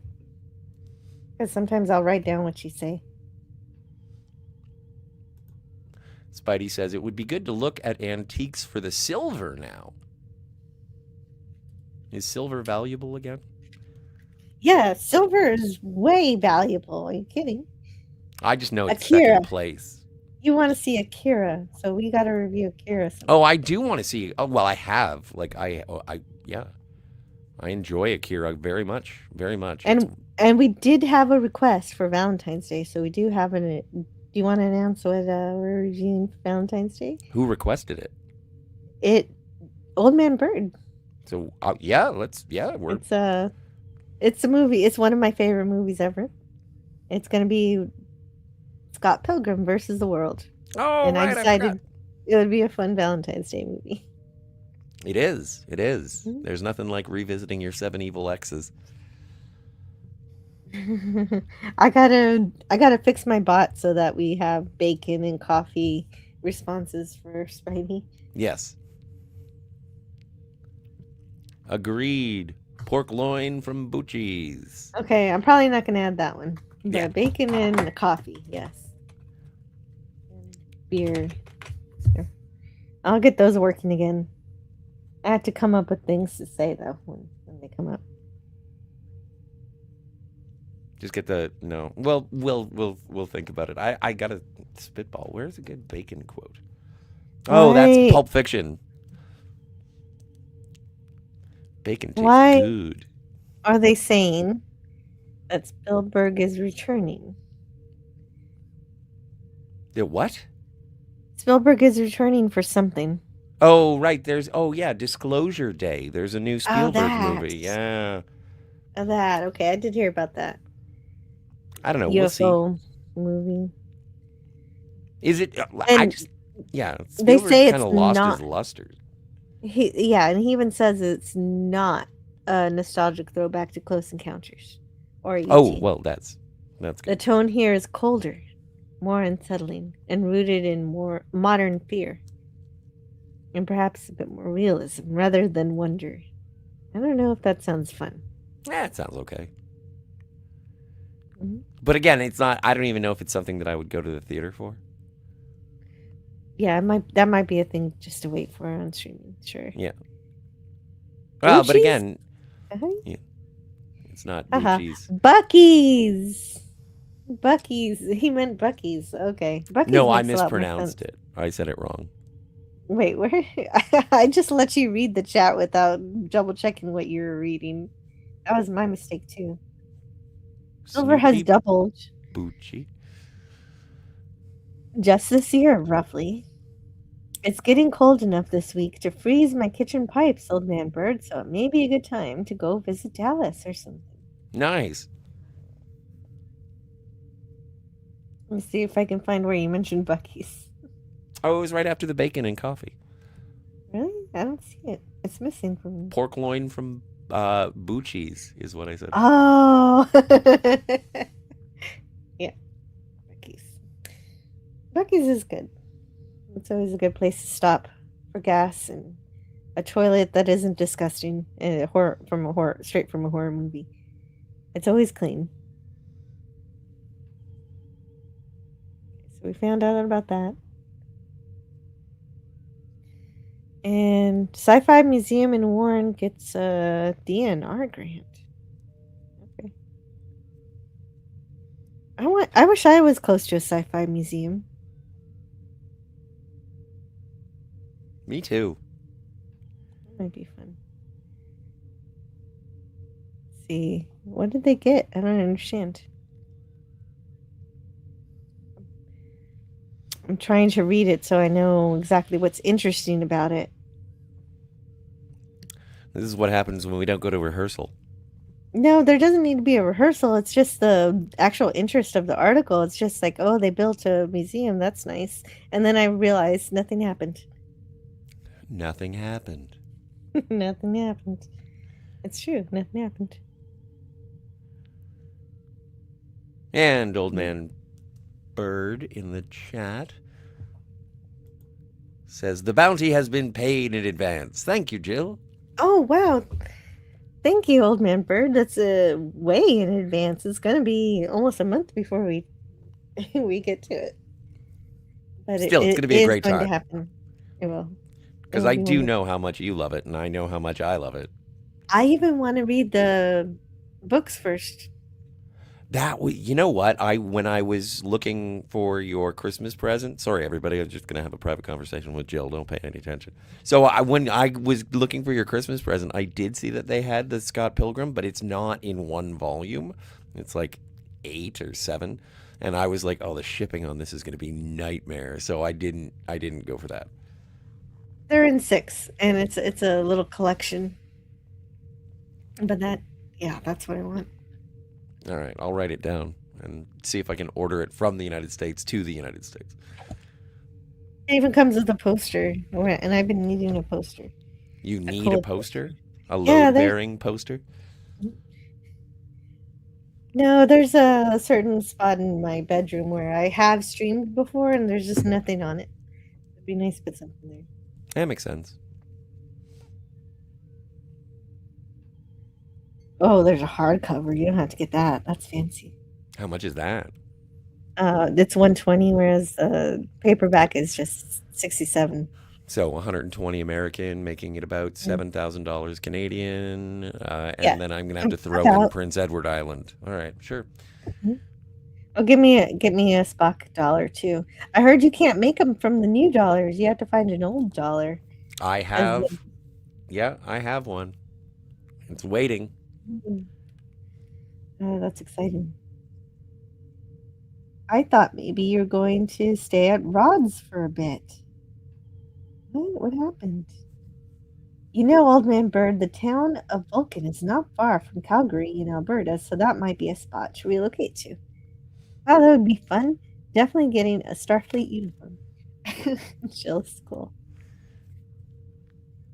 Yeah, if you visit Vulcan, I want to hear about that. Definitely see the video for that and pictures. Both Pluto TV and Tubi are free streaming services, said Donnie. Very helpful information. Yeah. Jill has to make sandwiches. I did that earlier. I made sandwiches a long time ago. Now I want a sandwich. Is it too early? Can I go get a sandwich? I want to go. Well, actually, we can just go because this live stream, I've got to go get my children at some point. And we're not going to be gone for long. We're going to, there's lots of fun stuff for you to find on the internet to engage with. Well, isn't tonight the Frolics? Yeah, Friday Night Frolics tonight. But right now in particular, UK Danger Man is going to be talking about just Starfleet Academy, if you haven't heard enough about that. Although I am interested. Oh, it starts at 2:30, so if I end now, no one's going to wait around for 30 minutes to see what he's saying. Well, at least they know about it. That's true. Okay, so there's I did want probably to Oh, yeah, please. And let's see. Do they still have the comments up is what I was curious about. Oh, yeah. They still do. Okay, well, good for them. At least they have that. The villain has a game of tic-tac-toe on his head. Truly terrifying. And let's see if there's anything else good here. Why does the bridge look like a restaurant? Oh, yeah, the whole entire ship looks like a mall, weren't you saying? Yeah. And someone says, I thought the Acolyte was canceled. It's not too late to put them all in red uniforms and let the Klingons win. See, that is such that's another one of those things that everybody thinks they're being so clever. It's like, put on a red shirt. They should say Romulans because we're friends with the Klingons. It's silly to say Klingons. And also, statistically speaking, the red shirts did not die as much as everyone says. Well, the only time you had to worry is if you were assigned to a away mission. Because, like you said, if you don't really die too much as long as you're still on the ship. But yeah, no, there was a breakdown. There's an infographic, and even if you were on an away team mission, if you were a red shirt, everyone says you're gonna die, but that is not necessarily the case. It's like how Kirk is a rule breaker. I'm gonna have It's a misconception that is used as shorthand to try and be clever, but ultimately it doesn't work. It makes you look dumber. Well, not really, because they're security officers, so it is logical to believe that they're going to die more. And usually they're characters who don't have a real... They're side characters, and you're like, oh, who's that guy? That's his name. Oh, hello, guy. And then he's gone. Right, So but I'm just saying, statistically, not accurately on never screen... happens. It does happen. People die in Star Trek all the time. I'm just saying, everyone thinks it's like, oh, if he's in a red shirt, he's going to die. No, that is not the case statistically. Yeah, it does get kind of annoying when people say that too much. Like when I wore a Command Gold polo shirt, they were like, at least your shirt's not red. I'm just like, oh, okay. Yeah. But see, I'm allowed to wear red. I'm allowed to wear red because I'm a Scotty. Well, so am I because I'm a lady, and except for that one time a girl was turned into a dodecahedron, we are generally safe. Yes. Although some crazy robot might wipe your brain. You are a communications officer. Yeah. Oh no. I'll have to relearn how to read all over again. Bluey. At least my actual native language is English, so what are they going to wipe? Right. Well, English. Oh, no. I do catch Tubi every once in a while. Oh, Spidey uses Tubi. I caught Jason Statham in Hummingbird, and it was good. Have you ever seen Hummingbird? No, I have not. Neither have I. Oh, Spidey doesn't eat bread since beer is his source of carbs. That's why he calls a beer a sandwich. Or what kind of sandwich does he call it? A barley sandwich? Yeah, barley sandwich. Yeah. Let's all meet at the Alamo for Jill. No, we could actually go to the San Antonio convention. What is it called? Where Shatner's going to be. I'm going to be there already. So just come meet me there. Okay. I took a screenshot on my phone. Because I was like, this is interesting. I might want to do this. So let me grab that before we go.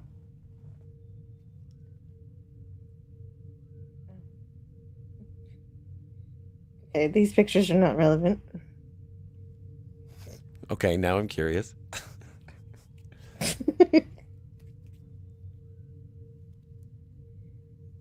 Well, I need to find my screenshots.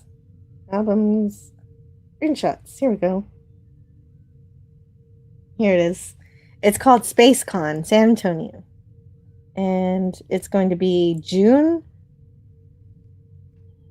12th, 13th, and 14th at the Freeman Coliseum.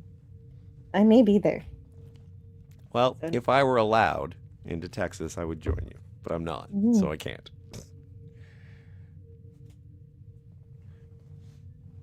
Anyway, I'm going to bust. All right.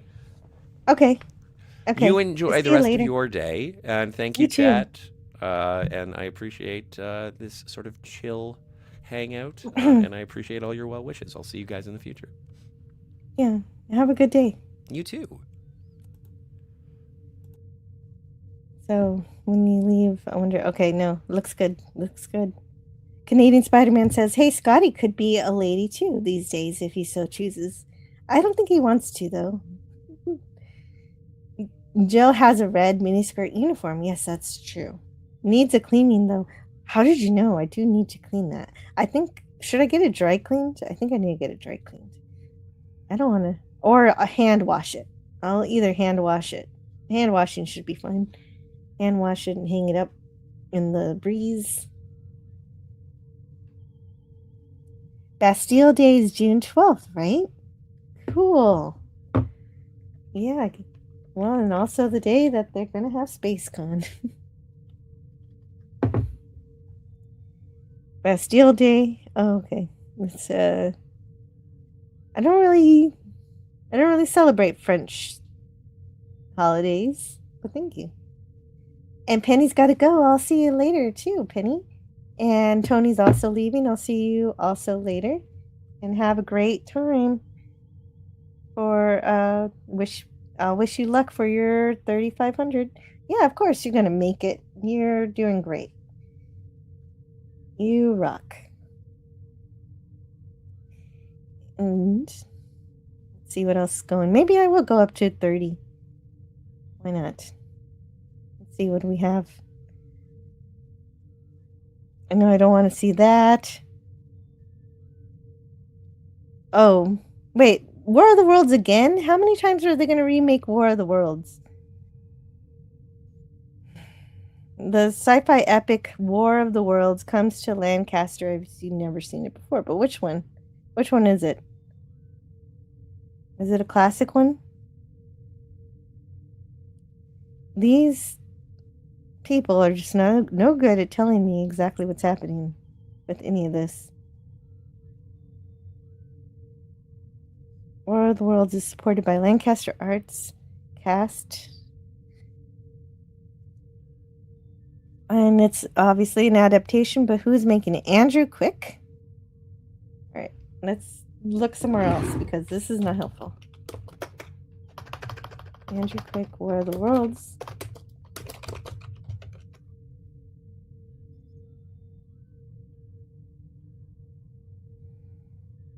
And so that is that for this year?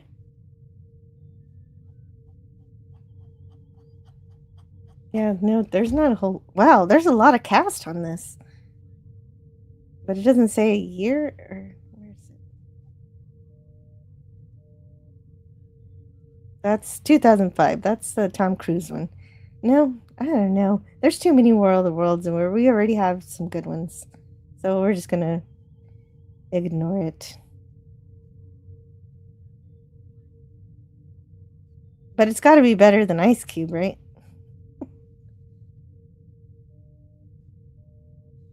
They're gonna interlace live and miniature. Oh, they're actually gonna use miniatures. Okay, that might be interesting.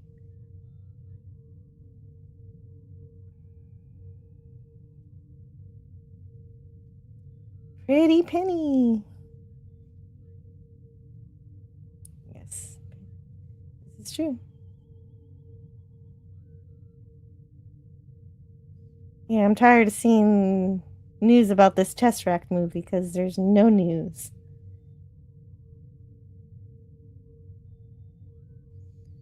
And people are talking about how Fallout Season 2 ratings are down, but who cares? The stories are good.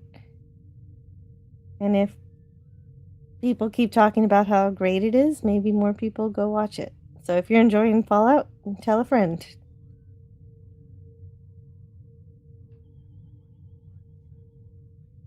So that'll be good because we're so quick to talk about some things we don't like. Tell people what you do like.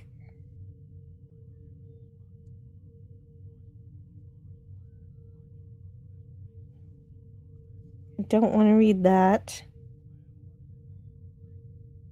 Is there any more interesting thing? All you need is kill. What is that? Oh, it's a review. Nope. Okay, I'm not interested in that either.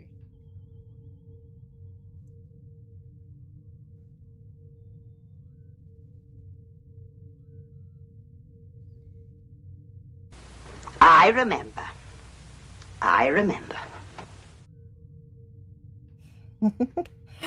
Oh. And here's the leadest dog.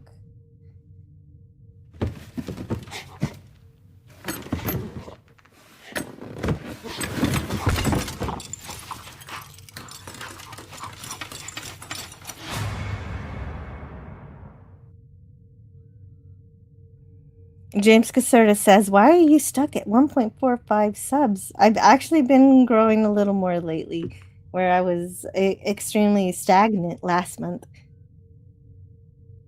Hey, hello, Canadian Spider-Man. How are you today? Hello, Jill. Can you hear me on the new microphone? Oh, yes. At first you didn't sound good, but now you sound perfect. Oh, well, thank you. Yeah, I know you're only going to be on for a little minute, but I just am waiting for my breakfast to cook, and so I thought I'd hop on. And I have an idea for maybe a Star Trek project that you might be, I don't know, what's your opinion of, like, I would like to see a show with more of Garrick, Andrew Robinson's character from Deep Space Nine. Have you read the novels? There's novels, A Stitch in Time, after that are set in the events after the Dominion War and after he goes home, after the whole world's been kind of demolished and he tries to, I don't know what he does actually. I haven't read it myself, but I bet that would be a good start if anybody wants to explore his character. I'd probably look into what's been made and see if I can get some inspiration from that to determine what kind of story I'd want to make. Because Garrick is a great character, definitely deserves more fan fiction. That's what I mean. I don't know anyone who doesn't like Garrick, and he was one of my favorite characters on DS9. And not right away, but yeah, he was once he got to. Oh yeah, he definitely grows on you. Mm-hmm. LDG from Free the Net says WTF, lol. Okay. LDG is here. Hey, man, that's one guy I need to see more of. Good to see you, man. He's always available, he says, in the underground. Free the Net. freethenet.org, I believe. Yeah. Yes, that's right. Yeah. And I just don't. If I have more time, I will pop in there, but. Yeah, I just never know if it's going to be a good time. I know. It's like, oh no, I don't know. I just wish I knew. I wish I could pop in on it without anybody seeing me first, so I could see if I actually want to be there. Exactly. If there's actually anything going on. Yeah, well, send And me or it's not Scotty just in first, and then you can go Yeah. in. Yeah, just to make sure it's not just tumbleweeds. James Caserta says, sounds good. Bison with maple syrup? Huh. Maybe. You know what? I've had there's a shop up in Salmon Arm that does exotic meats, and they have kangaroo and they do have bison. And I bet you there are bison maple sausages. That would be good. I think. Well, I'd consider you an expert on what to put maple on. So Well, just about. I like it personally. I just like shooting it straight. Dominion War. I got confused with the eugenics war. Yeah, the eugenics war was in the 90s, and Dominion War is Deep Space Nine. Yeah. And the only reason I mentioned Bastille Day is in Whistler Ski Resort. I lived in a house with a French chef. He had a local restaurant nearby called Le Gros, the fat man, Le Gros in French. And he did country French food. Sadly, he's no longer with us, but every June 14th, he would open up his restaurant in the backyard, and we would all go and play a game of pétanque. Have you ever heard of pétanque? No. How do you play pétanque? It's the French version of bocce ball. It's exactly the same. And come with friends, and then you don't have to worry about the underground being dead. But that's the whole point. If I'm going to go to the secret underground LDG show, I want to hear LDG talk. You know what I mean? Like, I know it's not. No, that's not what I want to do. I'll just hang out with my friends then. That's the point. Well, it's because usually when LDG is talking about something, he's just not, talking nonsense. It's usually something worth listening to. And True. I feel the same. Maple on eggs? Also? I don't know about that. I've never tried that. We're putting maple on too many things for me. No, I've not tried that either, but I am cooking eggs right now, and I do have maple in the fridge. So that's right. You're making breakfast. Maybe that's a good. You know what? I am gonna try that, James Caserta. Okay, so Scotty went away before I could promote his stuff, so he hangs out at Cinema Gulp. Actually, I think he might be doing a recording with Cinema Gulp soon about Saturday Night Live movies, but I don't know when that's happening exactly. And then there's Scotty's Twix link there, and then of course the Phantasmagorium show. He hasn't been on there in a while, but you never know when that may happen. I went to see him last night, and it was Kat and a fella named Diego, I think. But yeah, Diego. I always go there looking for him. Are you sure it wasn't Ernesto? Bingo, that's probably it. Ernesto, that's it. That's her friend. And she does a great job talking about movies. Yeah, and Kat is, it's like she seems really knowledgeable about a lot of pop culture. Absolutely. Of course. And I just like the name Phantasmagorium. I mean, that's a good name. Mm-hmm. Well, and I was going to review a 2026 something this month, but I already watched Starfleet Academy, so now I'm covered. I'm not gonna watch something else. So I think next Friday we're gonna cover something fun. We're gonna cover Robot Jock. Something guaranteed. I need some guaranteed fun after putting myself through all that. So I don't know if anybody has heard of Robot Jocks, but I'm gonna check that out with Gary Graham. And Donnie's gotta go. Thank you all. See some of you soon or this evening. For others, have a great weekend. See you later, Donnie. Yeah, see you later, Donnie. Remember, no matter which side you're on, no matter what franchise you love or criticize, we're all human beings. I love you all. And he also puts his football choices. Go Seahawks. Beat 49ers. Is that currently happening? I don't follow anything except hockey loosely. Oh, hockey. No, I don't even know either. So we're both I don't know think about the it's sports Seattle. ball.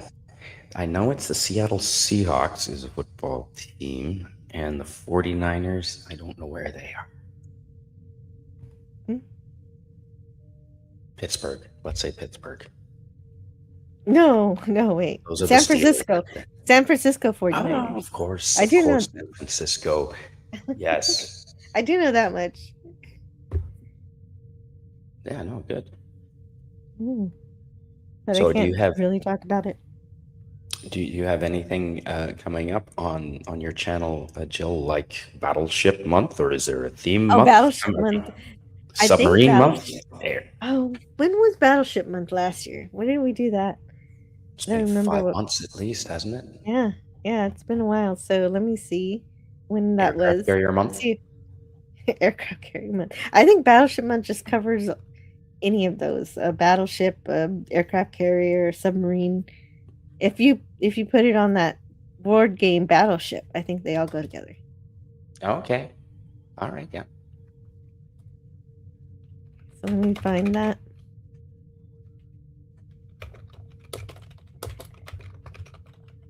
And that was reviewed. Let's see what day it was reviewed on. Actually, the one I reviewed with you called Battleship.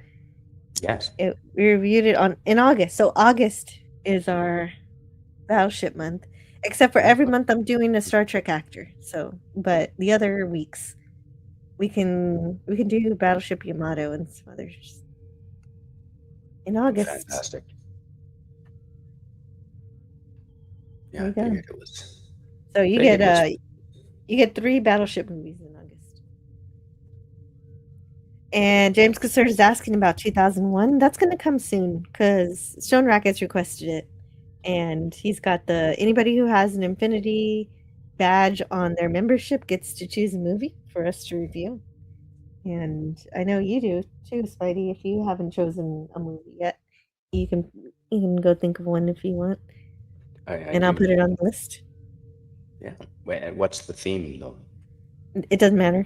Whatever movie you want, because the theme is you've reached the infinity level on your membership badge. So I'm giving you a recommendation, a movie recommendation. I don't know when I'll get to it, but I'll add it to my list. Yeah, I'd have to think about that. There's a lot of good choices that would be fun to do. Absolutely. So take your time. No rush. It goes for anybody who's reached that level if you haven't had a review yet. Well, you know what would be a good movie to review? Enemy Mine. Oh, yes. I need to review that. That is so important to Star Trek. And so I'll put that down for you. Is that your choice? That's one of my very favorite ones from childhood. Perfect. Jill, do you know what I've got a little button on this wonderful new microphone, and it says echo, and then there's a minus on one side and a plus on one side. Mm-hmm. So if you turn the echo button to the plus up, is that making more echo, or is that canceling echo more? I don't know. You're going to have to speak some more. Let me see. What did you do? Well, there's an echo button on this nice new microphone. It does feel like you have a little bit of reverb right now, but it's not bad, so I wasn't complaining about it. Okay. I turn it all the way to the plus, it's like this. Turn it all the way to the minus, it's like this. I like that. Yeah, okay. I'll leave it here. That's a lot better. So why would you have a button that makes more echo? I don't know. If you want to sound like you're from another dimension. Spider-Man did go to the 5th dimension quite a bit in the 60s and 70s cartoon. James Caserta says Shatner should have a talk show called Shooting the Shit with Shat. He should. That'd be great. I'd listen to his podcast, even though he says he doesn't do podcasts, and then I see him all over the place doing podcasts. Yeah. And well, I really like Brent Spiner and Jonathan Frakes, when they do their podcast together, They do just one started. every Wednesday, like live streams together called, do you remember what it's called? Something about dropping names and other things is the title. Dropping names I and other know I haven't. I saw that they started a channel. I haven't watched any of it yet. on YouTube and on X, I believe, and other platforms. So yeah, dropping names and other things with Brent Spiner and Jonathan Frakes, and they, you know what, they're awesome. They only did 15 minutes. I think it was Wednesday, but yeah, they take questions from the audience, and they really seem to have a great time. And they just don't talk about Star Trek. They talk about all kinds of interesting things. They've known each other for 40 years. And apparently they even had a 14-minute live stream. And not very long, but that's kind of fun. Their video, and there's a 3-minute video, so it's a brand new channel. Yeah, definitely worth looking out for. Here it is. It was good, Jill. But I bet it was because they're friends, obviously. So they were like, "Hey, let's talk," and they are. You can tell That's nice. they really are friends, and they genuinely believe like it. each, and they just talk about all kinds of things. And I didn't realize Brent Spiner is like a theater actor and quite well trained, I guess.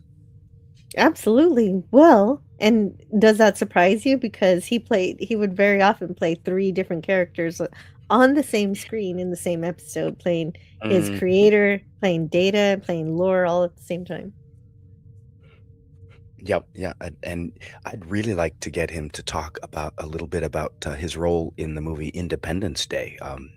I loved seeing him. It was a surprise to see him in that movie, and it's quite a nice surprise.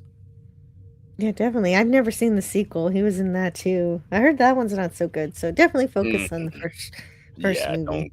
It's like Highlander 2. Yeah, don't. Okay, so as soon as UK Danger Man goes live, we're gonna cut out so everybody can go jump on that live stream if you enjoy. Oh, wonderful. And that's on its way. It's gonna be live soon.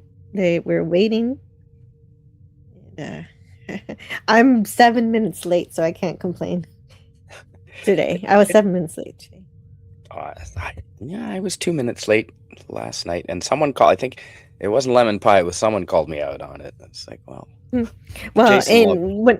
when I'm too late, people think I'm taking a nap because it's happened before, where I took a nap for an hour, and then the show was like, oh, nobody's here.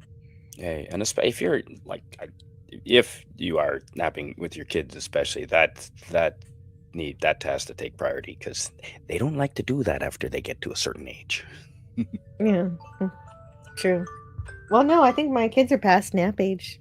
There it is. There's my alarm. I gotta go now. Thanks for helping me in the show, Spidey. It was great talking to you. Yeah, I'm sorry I missed Scotty, but I wasn't free until after he left. It's not because I don't want to stream with Scotty. I love that guy. Yeah, I think you love him more than I do, actually. That's the interesting part. Well, he's a cool dude. Medium room echo. Well, the echo's not here anymore. There was an echo, yes. It was a setting on his microphone. I had no idea, and it didn't sound terrible. I didn't want to rip my ears out, so I was like, okay, if this is how his microphone is. But apparently he just had echo added. Yes, it's a feature. Yeah, we just learned about it. It's like having an oil leak button knob on your car. Like, ew, it's a feature. Yeah, well, do you want to lose oil? Yeah, I guess you could. So thanks for hanging out with me this Friday, and I don't think I'll be watching anymore. I think the lesson that we learned today is do not watch Starfleet Academy. It's not worth your time. It's not worth your energy. It is just no bueno. Yeah, and and Lower Decks, you know what? I bet you that the cartoon would be fun to watch, Scotty, if they didn't tie it to the Star Trek franchise. Yeah, something. If they admitted that this is just a parody, this is just a wacky joke, because like the Orville sort of. Well, the Orville is actually good. I would. It doesn't fit canonically with Star Trek, but it's the modern Star Trek for me. That's actually respectful to the ideas of Star Trek. I like their ship design. That Jill sent me a shuttlecraft as a present, chat, as a little gift, and it's on to my left every time I stream. It's visible right up on the windowsill, and I like the design of that shuttle. I like the design of Orville. They look pretty friggin' cool. So I just haven't got past the first episode, Jill. I didn't enjoy they're the pretty first great. episode. Well, there's more though. There's more. Actually, let's see. Episode list of season 1 of the Orville. Let me tell you what's good. But season 1 of TNG wasn't necessarily good either. Half of it was okay, and half of it was terrible. Season 1 for TNG. Yeah. So half of it was all right. I gave them most of them B's. So let me see episodes. List of episodes. Man, performance. About a Girl. That's good.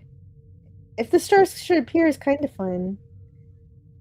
Oh, but if you like Enemy Mine, Priya, you might want to watch Priya. Okay. Yeah, I will give it another chance when I get a second. Same with Doctor Who. I tried and I just couldn't. And The Prisoner, like all 3 of those shows, I know our friends like to some degree or another, but I just couldn't get into any of them. Everybody's favorite season 1 episode of the Orville, though, is Majority Rule, because that's the one where everybody has these like and dislike badges, up and down badges. Somebody does something you don't like, they push you while you're walking down the street, and you can tap their badge, and it's just like a social network kind of shaming people publicly, kind of crazy sci-fi concept. It's something that Black Mirror did, but they both did it independently. They both had the same idea, but they didn't steal from one another. Upside down comm badges? Yeah, there's a up, so you can get points, or you lose points, and if you lose too many points, then people treat you badly, so you get you're lesser in the society. You gotta watch. You know what? Watch Majority Rule. Just skip over there and see how you like it. No, because you don't need to watch everything before. And does anyone accidentally swallow their comm badge? No. Holy but somebody does hump a statue. Jeez, like literally, Ralph Wiggum, I think Scott said, yeah. Yeah, he's right. He's right. What is going on with that? Star Trek. Why are you putting objects in your mouth like that? What's going on? New Dimensions is actually my favorite, though, episode in season 1 of the world. They're all good. Hello to Brogu. I mean, not Brogu. Booger 414. I'm getting here a little bit late. Yeah, I am leaving right now. But then I heard Spidey is not watching the Orville, so Majority Rule. Check it out. Majority Rule, okay. And so I'll play Booger's video, and then we're going to head out. UK Danger Man is live. He's talking about Starfleet Academy, the mess that is. And it's normally I direct you over there because I don't talk about the filth normally. Today was an exception because it was a new series. Booger! That's always great. That was the very first episode of WKRP, if I recall. Spider not watching the Orville, that makes no sense. No. They'll get to it. He's a busy guy. He's busy chopping wood and fixing people's roofs. I should be doing accounting work right now. I'm like a week behind on my bookkeeping, but... Well, here's your chance. Mm-hmm. You can go do your homework now after you have breakfast. See you later. Have a great weekend, everybody. Yes, it's Friday. It's Friday. And if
and the ways our differences combine to create meaning and beauty. It has always been easier to destroy than to create. May we together become greater than the sum of both of us. Well, now you have something new to think about. Carry on. I'll get you next time, Gadget. Next time. Mischief managed. Otherwise anyone can read it.